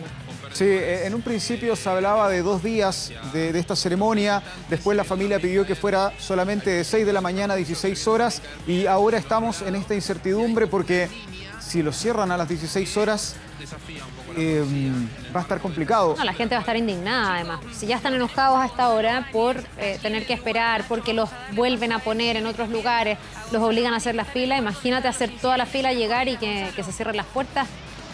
Bien frustrante, ¿no? Realmente uno se pregunta cómo lo van a manejar.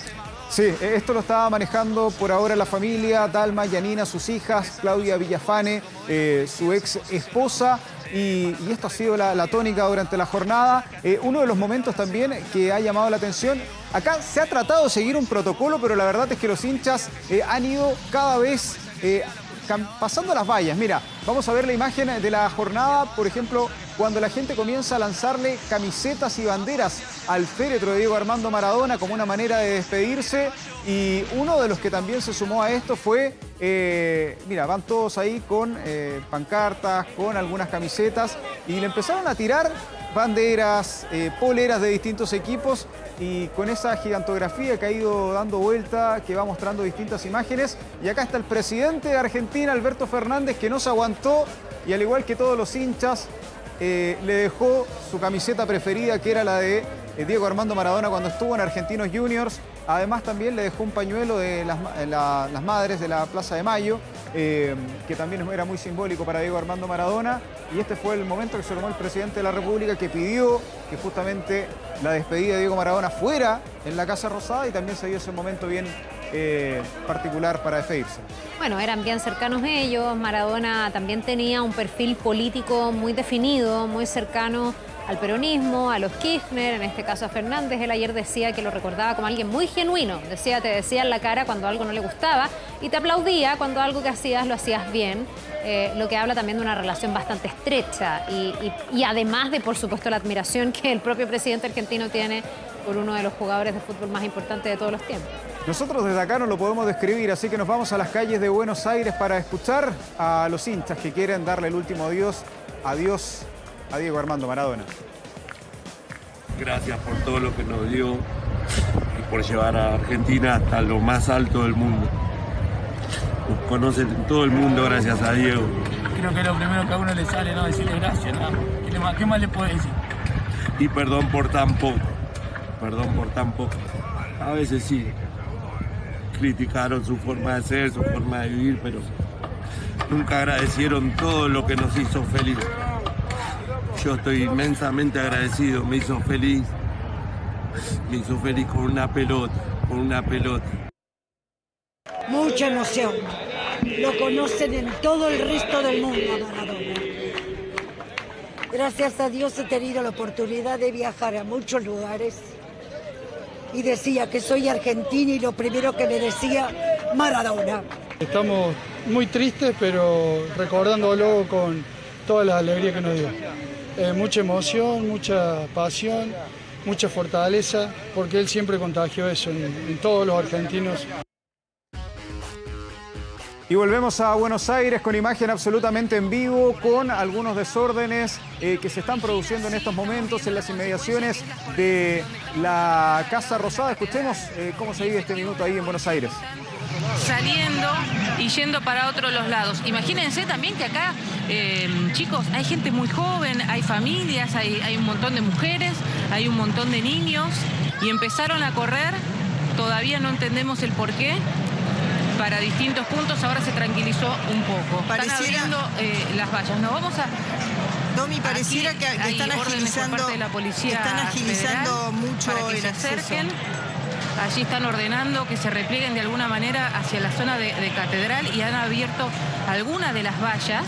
Todas las vallas tiradas. Ahí está entonces la situación del minuto, Carla. Lo veníamos adelantando desde la mañana, lo veníamos siguiendo, como lo hemos dicho. Es un cronograma que ha ido cambiando y acá me parece que lo que se acerca en algún momento va a ser, si me lo preguntas a mí, organizar a la gente en la calle y que tengan la oportunidad de despedirse a la distancia, porque que siga entrando gente a la Casa Rosada, con este contexto que estamos viendo, está muy, pero muy difícil. Muy difícil. Vamos a ver cómo lo hacen. No ha sido fácil. La locura que desata Maradona también.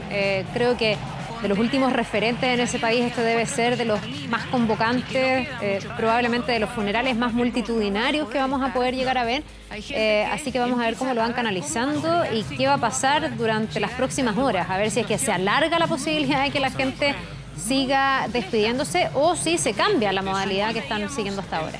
Están pasando muchas cosas en Buenos Aires a esta hora también.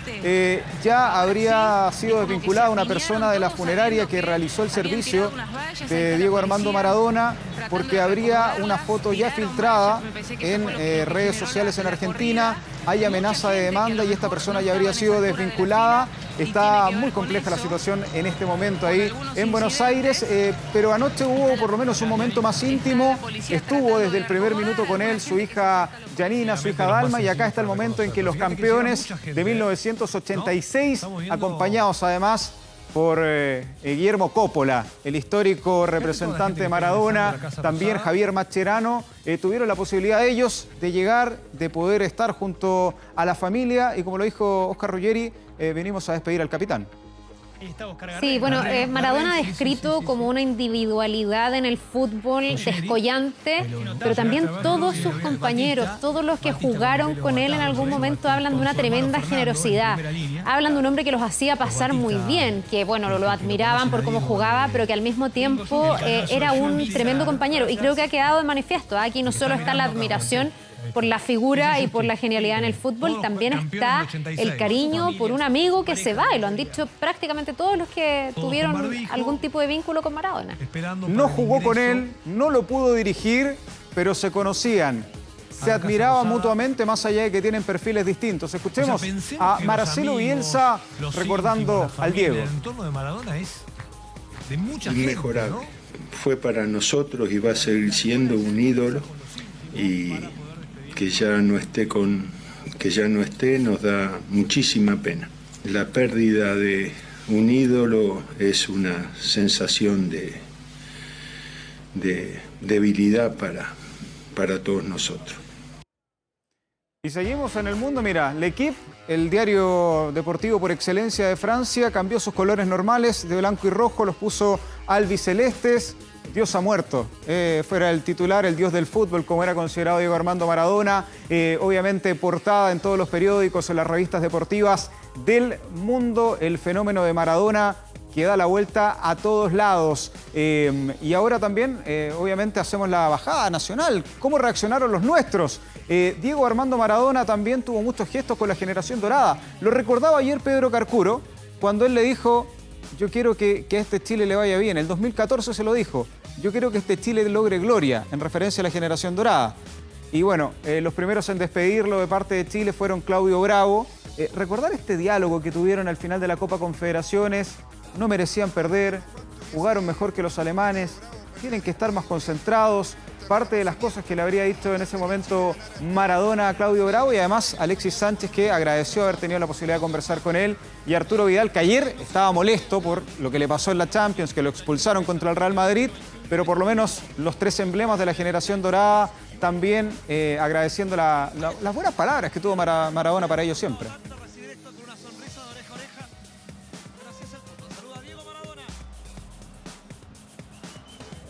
Y ahí tratábamos de escuchar un poquito, era difícil esa conversación. Algún día le vamos a preguntar a Claudio Bravo qué le dijo Maradona en ese momento. Estaba bien Maradona ahí, ¿Ah? Se veía súper bien Maradona. Sí, eran altos y bajos los que pasaba Maradona constantemente, y estos son los homenajes en todo el mundo, principalmente en Nápoles, donde desde ya el alcalde, no hay elecciones cerca, pero ya prometió y dijo: no, el estadio se va a dejar de llamar San Paolo y se va a pasar a llamar Diego Armando Maradona.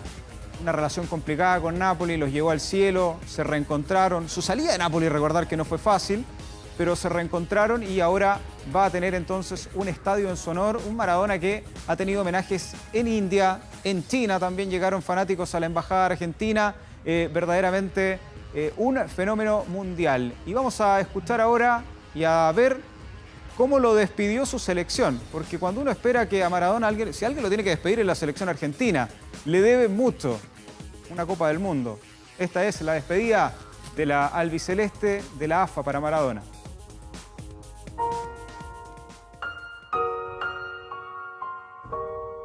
Diego, te tengo que contar algo. Hoy es uno de los peores días de mi vida.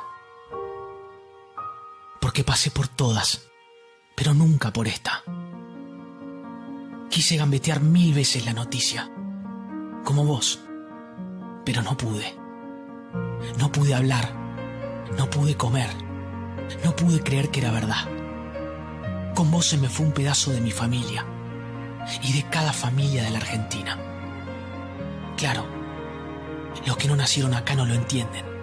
Si nunca les silbaron el himno, les cortaron las piernas o tuvieron que hacer el mejor gol de la historia para reponerse de una estúpida guerra. Sí, Diego, ya sé que quizás pueda sonarte exagerado, pero este es uno de los peores días de mi vida, porque gracias a vos viví los mejores, los más gloriosos, los más románticos, los más mágicos, los más alegres, los más inolvidables. Diego, soy argentino y hoy necesito estar al lado de otro argentino para no extrañarte tanto.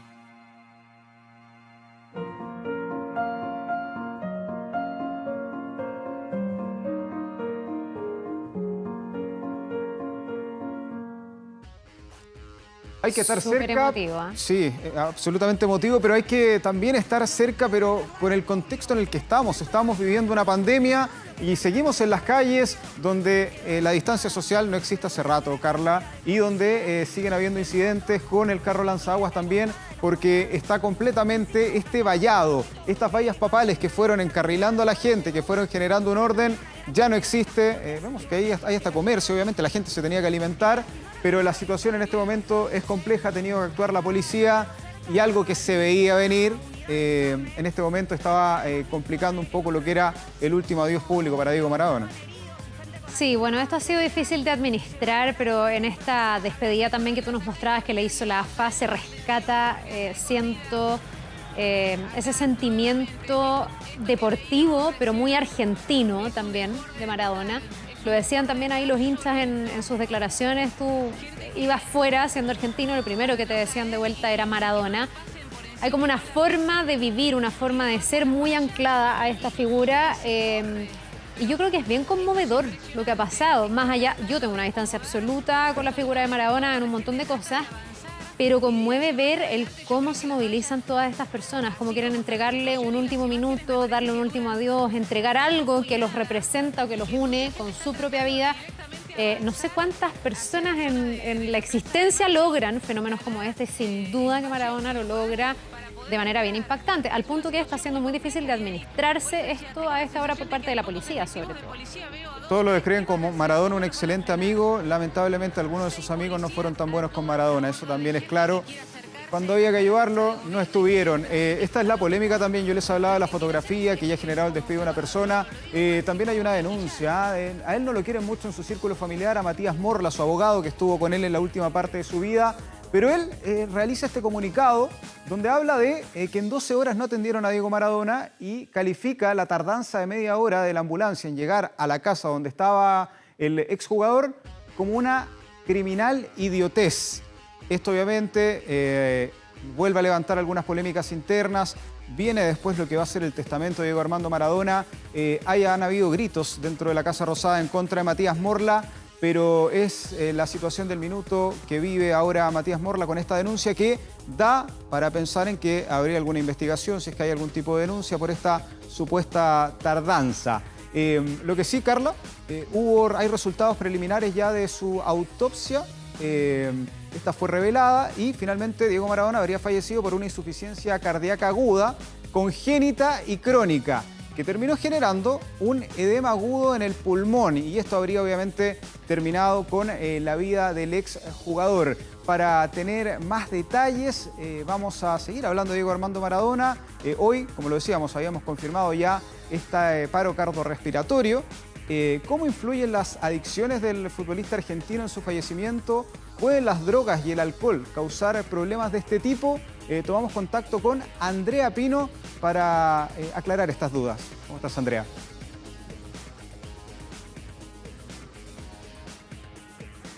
¿Cómo están? Buenas tardes. Estamos en la clínica Las Condes para preguntarle al doctor Luis Herrada, jefe del Servicio de Urgencia y Rescate precisamente de esta clínica, por las razones que pudieron llevar a este desenlace. Doctor, ¿cómo está? Buenas tardes. Buenas tardes. Doctor, ¿cuánto influye en un paciente con este historial clínico el consumo de drogas, de alcohol, de medicamentos incluso, para el desenlace que tuvo Diego Armando Maradona? Sin duda lo que le sucedió a Diego Maradona es una situación lamentable. Probablemente para el pueblo argentino va a ser una marca que van a llevar por mucho tiempo. Pero es importante desde el punto de vista médico decir que efectivamente una vida como la que él tuvo genera efectos, ¿ya? Y en su mayoría efectos que pudieran haber colaborado de todas maneras con el desenlace que lamentablemente supimos el día de ayer. En el contexto en particular de las drogas, efectivamente se generan algunas alteraciones cardiovasculares que hacen que efectivamente haya un envejecimiento y algunas alteraciones que se dan en su corazón que podrían haber tenido directa relación con el desenlace fatal del día de ayer.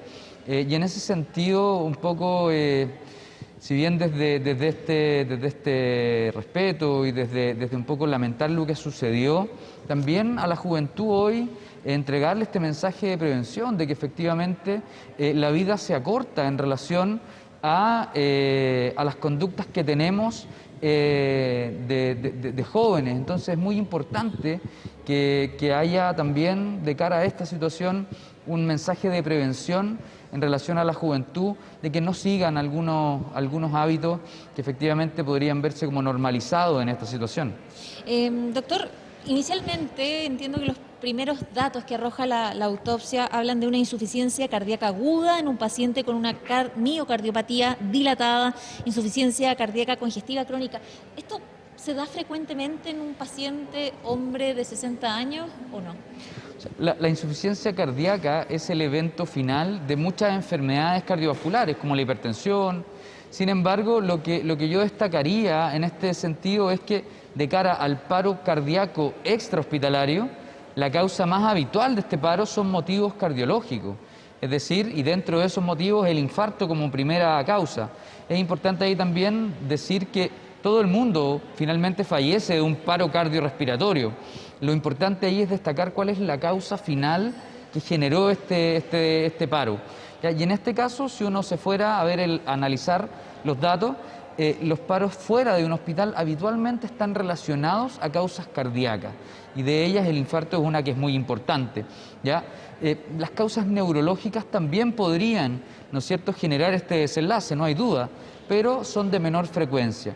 Sabemos que Diego Maradona tuvo una cirugía reciente y habría que evaluar sin duda si esto tuvo alguna relación con la causa final de muerte, pero si tuviéramos que dar una declaración formal, es muy probable que esto haya sido secundario a algo agudo, cardíaco, que se dio en su casa en el contexto de un corazón crónicamente enfermo. Doctor, por último, ¿cuán importante es la llegada oportuna de una ambulancia, de un servicio de urgencia a domicilio? Eso es vital. Hoy, de cara a esto, también es importante decir que frente al colapso súbito de una persona en la vía pública, se deben marcar los números de emergencia de este país, ¿ya? O de algún servicio de emergencia cercano de cara a que la ambulancia preste servicio y llegue de manera pronta. Hay que recordar que la mortalidad del paro fuera del hospital crece un 10% por minuto, es decir, al 10º minuto la probabilidad de sobrevivir es muy baja, y los sistemas de ambulancia están diseñados para responder frente a estas emergencias que son tiempo dependientes. Entonces es muy importante la temporalidad. Bien, doctor, muchísimas gracias por la entrevista. El doctor Luis Herrada, jefe de Servicio de Urgencia y Rescate de la Clínica Las Condes, para abordar las causas de la muerte de Diego Maradona, por los antecedentes que están hoy encima de la mesa. Por eso al final le preguntábamos también al doctor por lo importante que es finalmente la llegada oportuna de una ambulancia. Se dice que se demoraron más de media hora. Bueno, son varios los temas que habrá que analizar ahí a propósito de la muerte del ídolo deportivo. Que estén muy bien. Buenas tardes. Gracias, Andrea. Importantes antecedentes también para siempre tener en cuenta y ir analizando todos estos detalles, para también en la vida diaria con nuestros cercanos tener siempre cuidado. Carla, Diego Maradona va a ser sepultado a 35 kilómetros de Buenos Aires, en el Parque Bellavista, un parque privado donde están sus padres, fallecidos 2011, 2015.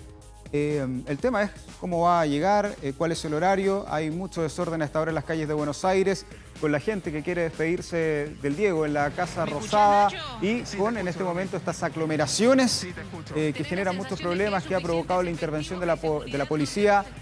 Caótica despedida hasta el momento, veremos cómo evoluciona esto durante la tarde. Caótica despedida. Vamos a ver qué medidas se van tomando. Se vuelca a Buenos Aires a despedir a uno de sus máximos ídolos. Vamos a seguir bien pendientes, Rodrigo. Muchas gracias. Hasta luego. Que te vaya muy bien. Con estas imágenes nos vamos a una pausa. Estamos de vuelta de inmediato en 24 tarde.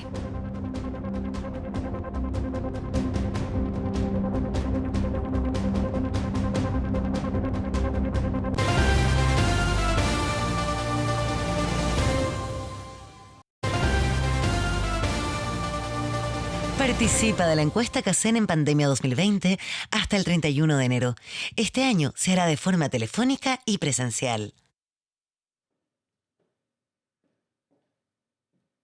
El exministro del Interior, Andrés Chadwick, declaró como testigo en el juicio contra los carabineros imputados por el crimen de Camilo Catrillanca. La exautoridad afirmó que el gobierno desconocía las imágenes del polémico procedimiento en el que murió el comunero y que las vio por primera vez cuando fueron exhibidas por medios de comunicación.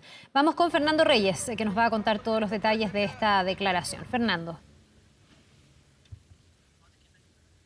Sí, exactamente. Muy buenas tardes. Lo cierto es que durante gran parte de esta jornada, este juicio oral que se desarrolla ahí en el Tribunal Oral de Angol estuvo particularmente centrado en la declaración que entregó vía remota por Zoom el exministro del Interior, Andrés Chadwick, quien se refirió a distancia desde un tribunal de Santiago, precisamente sobre los momentos vividos antes, durante y después de la muerte de Camilo Catrillanca. Vamos de inmediato a escuchar parte de las declaraciones que fueron captadas en medio de esta audiencia desarrollada ahí en el Tribunal Oral de Angol, y en donde se pudo comprobar parte de la declaración entregada por el exministro del Interior, referido a lo que mencionaba Carla allá en Santiago, referido particularmente al desconocimiento respecto de estos registros de cámara GoPro que portaban los funcionarios del GOPE al momento de ocurrido este mortal incidente con arma de fuego. Vamos a escuchar lo que dijo el exministro Andrés Chadwick.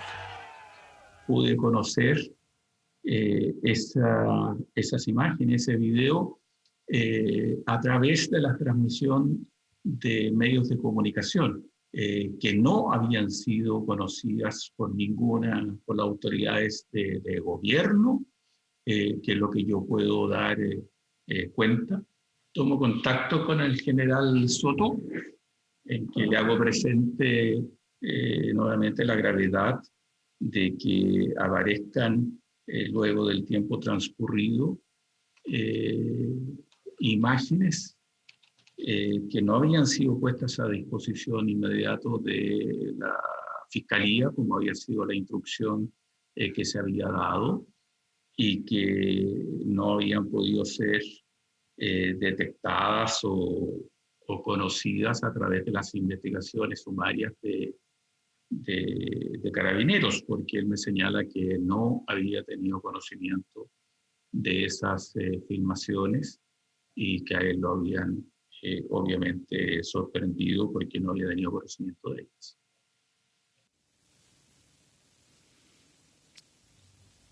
Claro, recordemos que estas imágenes de cámaras GoPro surgieron a la luz pública por los medios de comunicación, no por las vías formales, y muestran los momentos precisos en que se produce esta mortal balacera que termina con la muerte de Camilo Catrillanca. Pero respecto de este incidente ocurrido hace ya casi 2 años, poco más de 2 años, se refirió precisamente al principal imputado, el sargento Carlos Alarcón, el sargento en retiro Carlos Alarcón, quien se refirió en exclusiva respecto de este caso, de estos 2 años transcurridos desde el fallecimiento de Camilo Catrillanca, y también una solicitud de perdón, particularmente a la familia del fallecido Camilo Catrillanca, particularmente una solicitud de perdón al padre de Camilo, Marcelo Catrillanca. Vamos a escuchar lo que dijo el sargento Carlos Alarcón.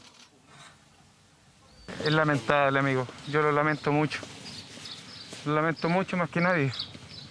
Ha sufrido mucha gente a causa de este procedimiento. Y mi familia. Y lo que yo estoy viviendo no se lo doy a nadie. Quiero a su vez enviar un saludo a don Marcelo Catrillanca, que sepa que en mi corazón nunca hubo una maldad, nunca hubo intención en querer herir ni en matar a nadie. Y lamento de verdad, lamento de todo corazón lo que ha sucedido todo este rato. Claro, el sargento Alarcón enfrenta el delito de homicidio calificado, al igual que otros 7 funcionarios de Carabineros, quienes también están siendo imputados por obstrucción a la justicia, por falseamiento de información clave para esta investigación, entre otros delitos. Vamos a escuchar la reacción que tuvo el ministro del Interior desde Santiago, desde el Palacio de la Moneda, luego de esta nueva jornada de juicio oral que se ha desarrollado aquí en la ciudad de Angol. Por eso es tan importante finalmente la modernización de la policía y del Estado en general, para que podamos aprender de las lecciones del pasado y mirar hacia el futuro. Estamos frente, por ejemplo, a tecnologías que se han incorporado, a nuevos protocolos que se han incorporado. Hoy día usted sabe que cualquier carabinero que está en control de orden público tiene que utilizar sus cámaras corporales provistas por el Estado, con tecnología de punta, que no se puedan intervenir, y eso ha sido un aprendizaje. Y vamos a seguir avanzando para que tengamos siempre toda la información a la vista y a la mano ante cualquier investigación futura. Bueno, obviamente seguirá este juicio en marcha con esta declaración del exministro Andrés Chadwick. Concluye la exposición de testimonios de testigos VIP, como ha sido denominado aquí en este juicio de Camilo Catrillanca, que se espera continúe incluso por las próximas semanas, escuchando a peritos, testigos, todo ello en busca de establecer responsabilidades y condenas en contra de los autores de este crimen. Es la información del momento. Adelante ustedes allá en Santiago. Bien, Fernando, muchas gracias por este informe. Nos quedamos atentos a todo lo que siga ocurriendo con este caso, que es emblemático además. Nos vemos. Buenas tardes. Internacional.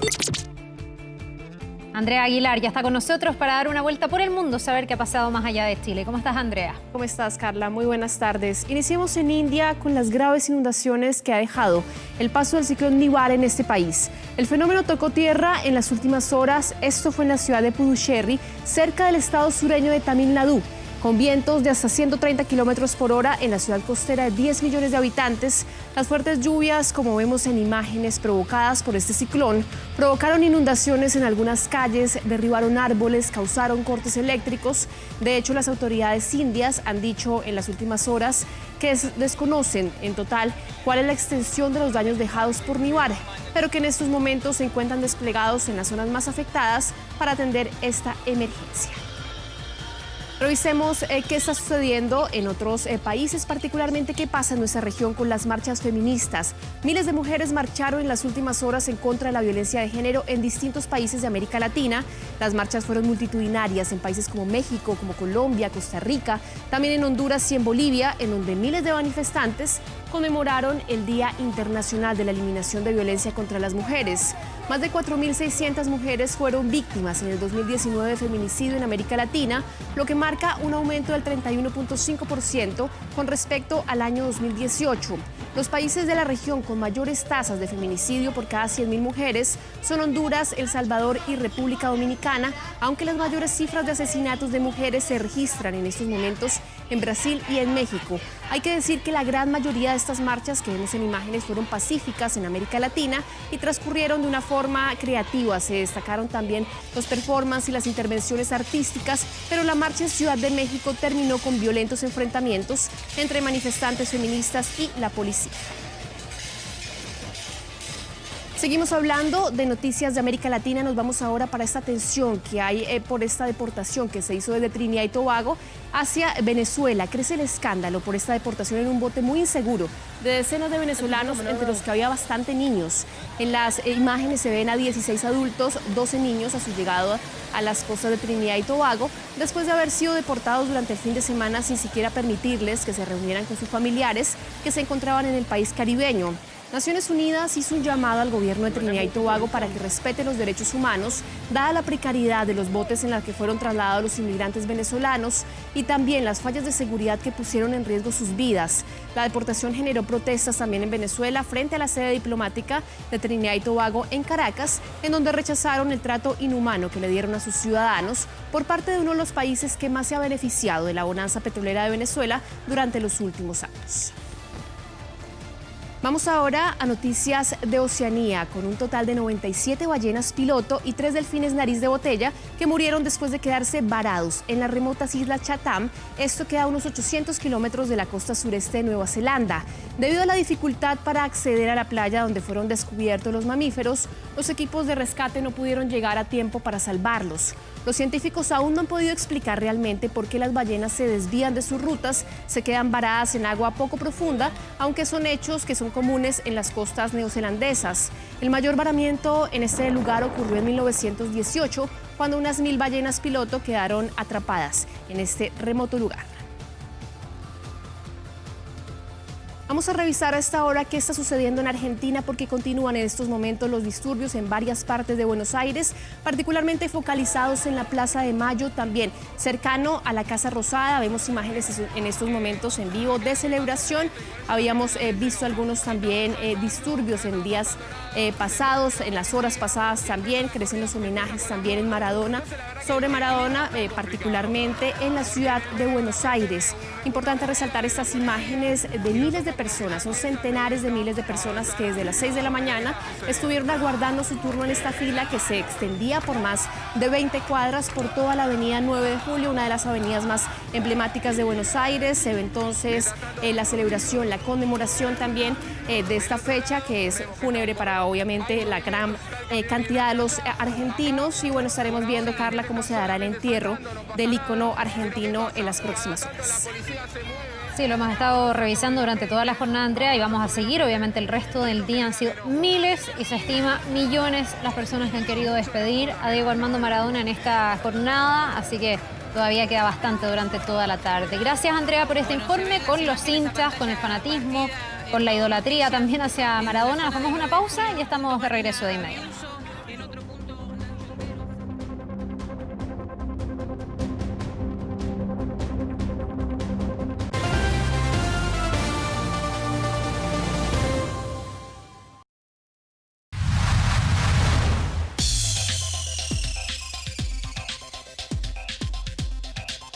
Es un día clave en el Congreso. Se van a votar finalmente las dos iniciativas que buscan que se pueda retirar un 10%. Una ya se votó, la otra se va a votar próximamente. Así que necesitamos la explicación lo más instructiva posible junto a Andrés Vial y tu bolsillo. Carla Zunino, ¿cómo te va? Que ya está aquí en Minutos claves, horas claves. No quiere decir que si la opción de la oposición que se votó en la mañana se haya rechazado, es que no siga corriendo, no siga, entre comillas, concursando. Sigue el camino en el Parlamento. No se cae el proyecto. Vamos a explicar aquí paso a paso ambos proyectos. Vamos con la primera gráfica para explicar lo que propone el gobierno, lo que propone la oposición. Son proyectos que en un principio estaban en la antípoda, ahora son iguales. Vamos con la primera gráfica, señor director, para explicar qué es lo que con ambos proyectos, en qué están iguales. Los montos, Carla Zunino, desde 1 millón de pesos hasta 4,3 millones de pesos. Recordemos que las personas que tienen menos de 1 millón pueden sacar la totalidad de los montos. O sea, en montos es lo mismo. También 1 año para el retiro del dinero. Ya, y esto es igual a su vez al primer retiro. Exactamente, es exactamente lo mismo al primer retiro y los dos proyectos que están tramitándose hoy día en el Congreso. Vamos con la siguiente gráfica y aquí empezamos a explicar un poquito las diferencias. A ver, esta es la diferencia más importante. El proyecto del gobierno hasta ahora, que se vota en la tarde en el Senado, paga impuestos, constituye renta. De acuerdo a lo que gana la persona, va a pagar impuestos. Hoy día pagan impuestos todas las personas que ganan desde 688.000 pesos para arriba. Las personas que en un año, si sumamos todos los sueldos de un año, son un poquito más de 8 millones, esas personas pagan impuestos. Para explicarlo bien en sencillo. Espérame, Andrés, esto no está explícito en el proyecto, porque lo conversábamos hace un ratito con Kevin. Se da por hecho... Se da por hecho, constituye renta. Al no claro, que tendría que hacer con la ley normal, digamos. Exacto. Y que por eso partiría el pago de impuestos en ese tramo. Desde los 680.000, se ha dicho para redondear, desde los 700.000 para arriba. Pero podría eventualmente discutirse que haya un tramo distinto. Hace 2 semanas el punto estaba en que pagaban impuestos, o la discusión, en 2,5 millones para arriba. Claro. Yo creo que esto para incluir sin impuestos a la clase media. Porque... Sobre todo aquí, que pague impuestos el 2-3% más rico del país, no incluir a la clase media.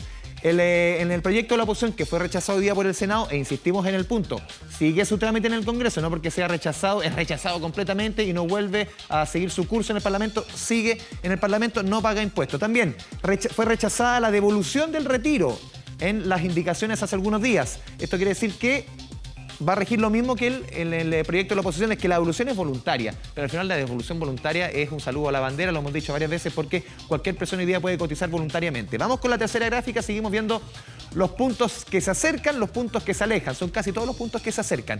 A ver, lo que el proyecto del gobierno, esto también se puede transar hoy día en la tarde, esto también puede cambiar. Ahora, hasta ahora es distinto, hasta ahora pocas distinto, diferencias. Exactamente. 2 cuotas, lo que propone el gobierno, la primera en 15 días hábiles, 3 semanas, la segunda cuota en 15 días hábiles más, 3 semanas. No llegaría a Navidad si fuera el retiro del gobierno, de ninguna forma, son 6 semanas, no cuadra por ningún lado.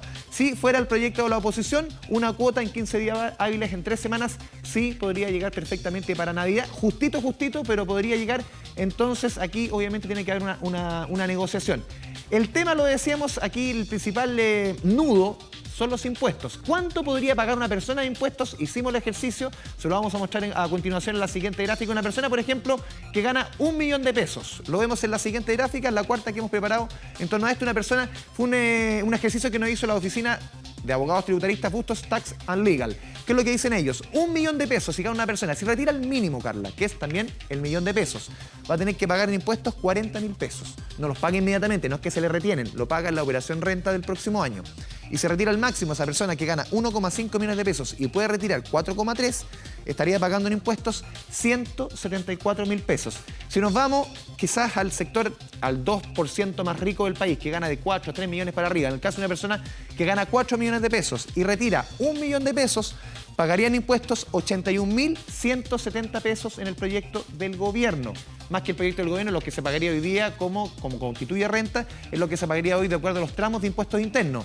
Y esa misma persona que gana 4 millones mensuales y retira 150 UF, 1.1.539. 1 millón de pesos es lo que esa persona dejaría de pagar. O sea, de los 4 millones 3, te quedarías con 3 millones 3. Exactamente, la operación renta, obviamente. Y aquí el tema de los impuestos, y se lo vamos a preguntar a continuación a don Kevin Filgueras, que está en directo desde el Congreso. El tema de los impuestos, Kevin, es el principal nudo de negociación para el proyecto del gobierno que se va a ver en la tarde. No sé si tenemos a don Kevin Filgueras preparado, listo, presto, ahí lo vemos en pantalla. Señor Filgueras, ¿cómo le va? Siempre nuevo listo. Contacto, siempre listo, siempre presto, siempre atento. ¿Cómo le va? Siempre listo y dispuesto, Andrés. Precisamente el tema de los impuestos es lo que dicen a esta hora los senadores de oposición principalmente, que es uno de los nudos más importantes dentro de esta discusión. Recordemos, el proyecto del Ejecutivo, lo que tú bien decías, no dice una sola palabra sobre temas tributarios y por lo tanto se aplica la norma general que tú bien ejemplificabas,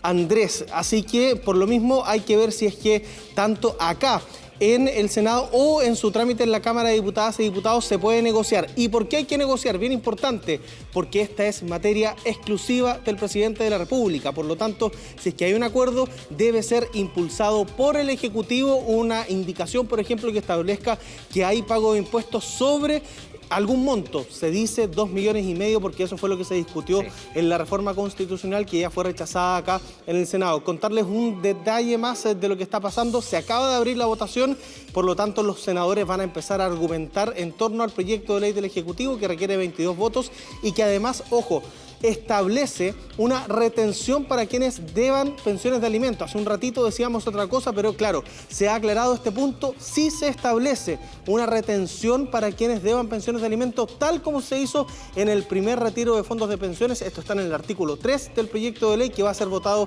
en un ratito más, Andrés Carla. Sí, el problema es que el tema de la pensión de alimentos solamente hasta el minuto, solamente a cerca de 100.000 madres, algunos padres, se les ha devuelto ese dinero que necesitan para sus hijos de la pensión de alimentos. Kevin Felgueras, muchas gracias por toda la información desde el Congreso. Importante también lo que mencionaba al final de Kevin, Carla, el quórum que se necesita no son 26 votos como en la mañana, son apenas 22 votos. Claro, aquí estamos hablando de una ley simple, no una reforma constitucional como la que habían impulsado o están impulsando todavía los diputados.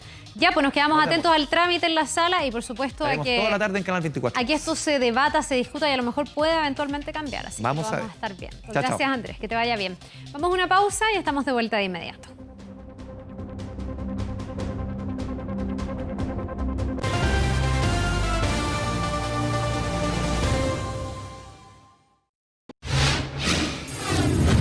Espectáculos.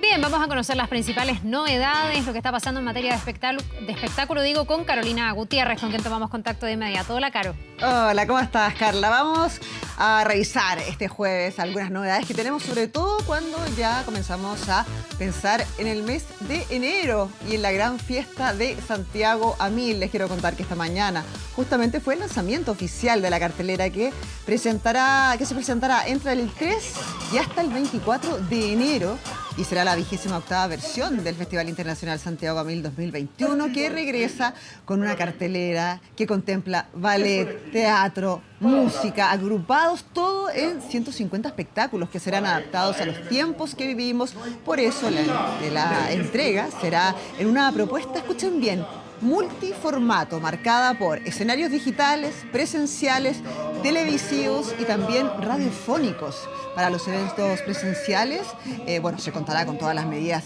sanitarias. Bueno, esta mañana en el lanzamiento contó con la presencia no solamente de un espectáculo teatral y humorístico que cerró con este señor que se llama con el cantautor nacional Javier Tolosa. Las entradas ustedes ya las pueden encontrar ahí en el sitio web de santiagoamil.cl. Y queremos saber qué nos dice también Carmen Romero sobre esta nueva versión del festival. Adaptados a la realidad, a esta nueva realidad, vamos a hacer un festival híbrido que estará en lo digital a través de teatroamil.tv, pero también presencial dentro de los teatros con aforo reducido y también al aire libre. Y aquí hay algo muy virtuoso, cuando dos organizaciones tienen esa consistencia y esa persistencia por más de 20 años, el resultado es lo que vemos. O sea, tenemos un festival que es parte, digamos, de nuestra cultura como chilenos. Ya lo saben, entonces, la programación ya está entregada, más de 150 espectáculos, y lo más importante es que además en esta oportunidad va a ser un festival bien entretenido, que se va a poder seguir por la radio, por la televisión, con programación presencial y por supuesto a través de todas las plataformas digitales.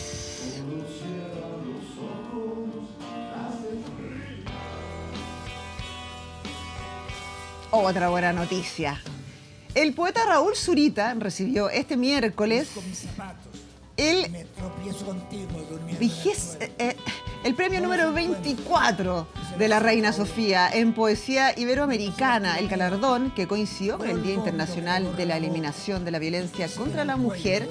Se realizó en una ceremonia en el Palacio Real de Madrid. Ahí Raúl Zurita, de 70 años, se convirtió en el tercer chileno en ganar el premio. Antes lo hicieron Gonzalo Rojas en 1992 y Nicanor Parra en 2001. Bueno, el premio consiste también, además de la emoción de recibirlo, en un monto económico de 42.100 euros, algo así como unos 38 millones de pesos. Y tiene como objetivo reconocer el conjunto de la obra de un autor vivo que por su valor literario constituya una aportación relevante al patrimonio cultural común de Iberoamérica y por supuesto de España. Un orgullo entonces el premio entregado a Raúl Zurita.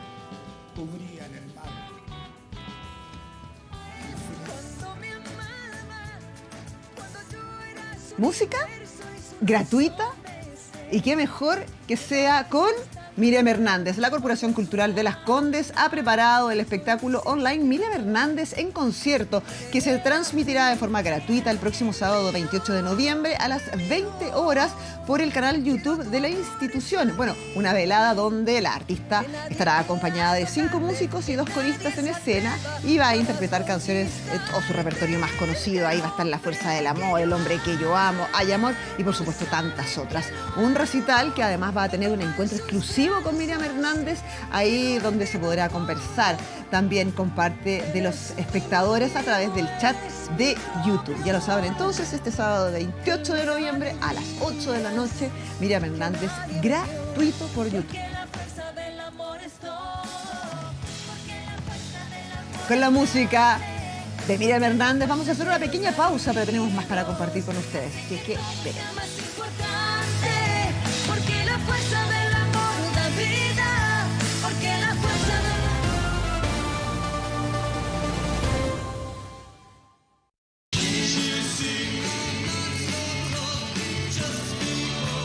No me digan que no les dan ganas de bailar. Bueno, Uptown Girl es el tema más reproducido de Billy Joel luego que la serie de Crown recordaba el baile de Lady Di, ese que le ofreció como sorpresa de matrimonio, de cumpleaños a su esposo en su cumpleaños número 37, ahí en el Royal Opera House. La canción de Billy Joel es parte de su álbum An Innocent Man, que el estadounidense lanzó en 1983. Y fíjense que en las últimas semanas se ha vuelto una de las preferidas ahí en materias musicales, instalándose como la más popular en Spotify con un total de 367 millones de reproducciones que coinciden también con la 4ª temporada de la serie, que revive entonces esta bailable canción de Billy Joel.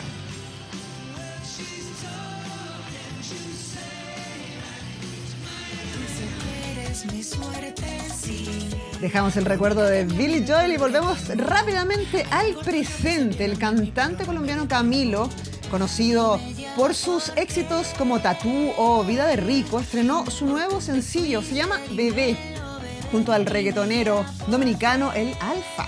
El artista de 26 años acaba de ganar un Latin Grammy por su tema Tutu, junto a Pedro Capó.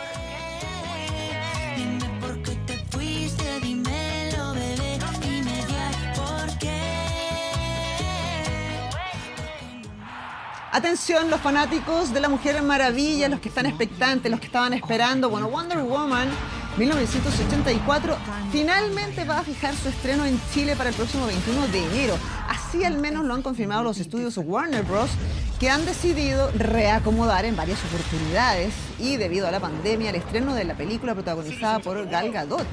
Es así como Wonder Woman 1984 debutará en los cines el próximo 21 de enero, por lo menos aquí en Chile y también en Perú, mientras el 16 de diciembre lo hará en las salas del Reino Unido, en Francia, en Sudáfrica, Indonesia y varios países de Europa. En Estados Unidos la película recién va a entrar a las salas el 25 de diciembre. En tanto, en nuestro país todavía ningún cine ha confirmado entonces la fecha de este estreno, probablemente porque todavía no sabemos cuáles de las salas va a comenzar a abrir sus butacas para ver o vivir la experiencia de ver una película en la pantalla grande.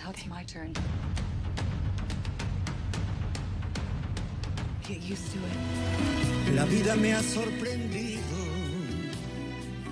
y alguien supo escucharme. Fíjense que la última actuación en vivo de Pimpinela fue en el Festival de Viña del Mar este año. Bueno, y ahora, después de tanto tiempo encerraditos en casa, el dúo ofrecerá su primer concierto virtual desde un teatro en Buenos Aires, un espectáculo que no solo va a incluir sus temas más tradicionales como Olvídame y Pega la Vuelta o La Familia, sino que también los hermanos Lucía y Joaquín Galán van a interpretar sus nuevos éxitos, Traición y Payaso, uno de los que estamos viendo ahí en las imágenes, además de El año que se detuvo el tiempo, una canción que además da el título a este show que se va a realizar el próximo 28 de noviembre a las 21 horas, hora de nuestro país.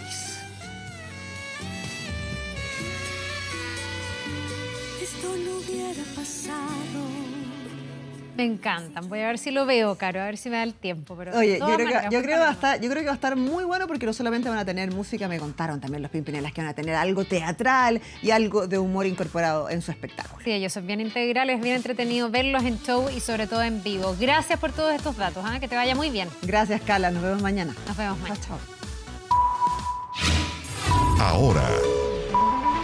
Bien, vamos a ver lo que está pasando a esta hora en el Congreso. Hay discusión por el proyecto que busca el retiro del 10%, pero del gobierno. El que han impulsado los diputados, que es una reforma constitucional, fue rechazado durante esta tarde en sala, ahí en el Senado. Lo estuvimos transmitiendo al partir 24 tarde. Hay algunos parlamentarios que están vía telemática, hay otros que están en sala, a esta hora están hablando, están discutiendo y van a tener que votar prontamente. Está hablando la senadora Jimena Rincón, escuchemos un poquitito, casi al cierre. 20 años después. Y no hacemos nada, guardamos silencio, porque se protegen intereses que no son los de los trabajadores y trabajadoras, que es a los que nosotros representamos. Entonces no mezclemos el drama que hoy día viven las personas con esta medida que no es la mejor política pública, pero es la única que hemos tenido ante la ausencia de política pública del gobierno, de quien gobierna. Bien, ahí está entonces parte de la discusión que se está llevando adelante. Recordemos que este proyecto que ha presentado el gobierno está bastante parecido al proyecto que presentaron los diputados. Se podrían hacer algunos ajustes, pero lo cierto es que hoy, en este superjueves, en el Parlamento se va a tener que votar también esta iniciativa en los próximos minutos. Vamos a estar muy atentos a esto en Canal 24 Horas, por supuesto en nuestras próximas ediciones, contándoles a ustedes todo lo que siga ocurriendo con nuestros parlamentarios. Lo que han dicho hoy día todos sí es que va a haber retiro del 10%, todavía no sabemos con cuál de las dos iniciativas, pero todo indica que esto se va a concretar. Vamos despidiendo, son casi las 3:30 de la tarde. Muchísimas gracias por habernos acompañado. Los invitamos a que sigan en Canal 24 Horas y también en TVN. Que estén muy bien.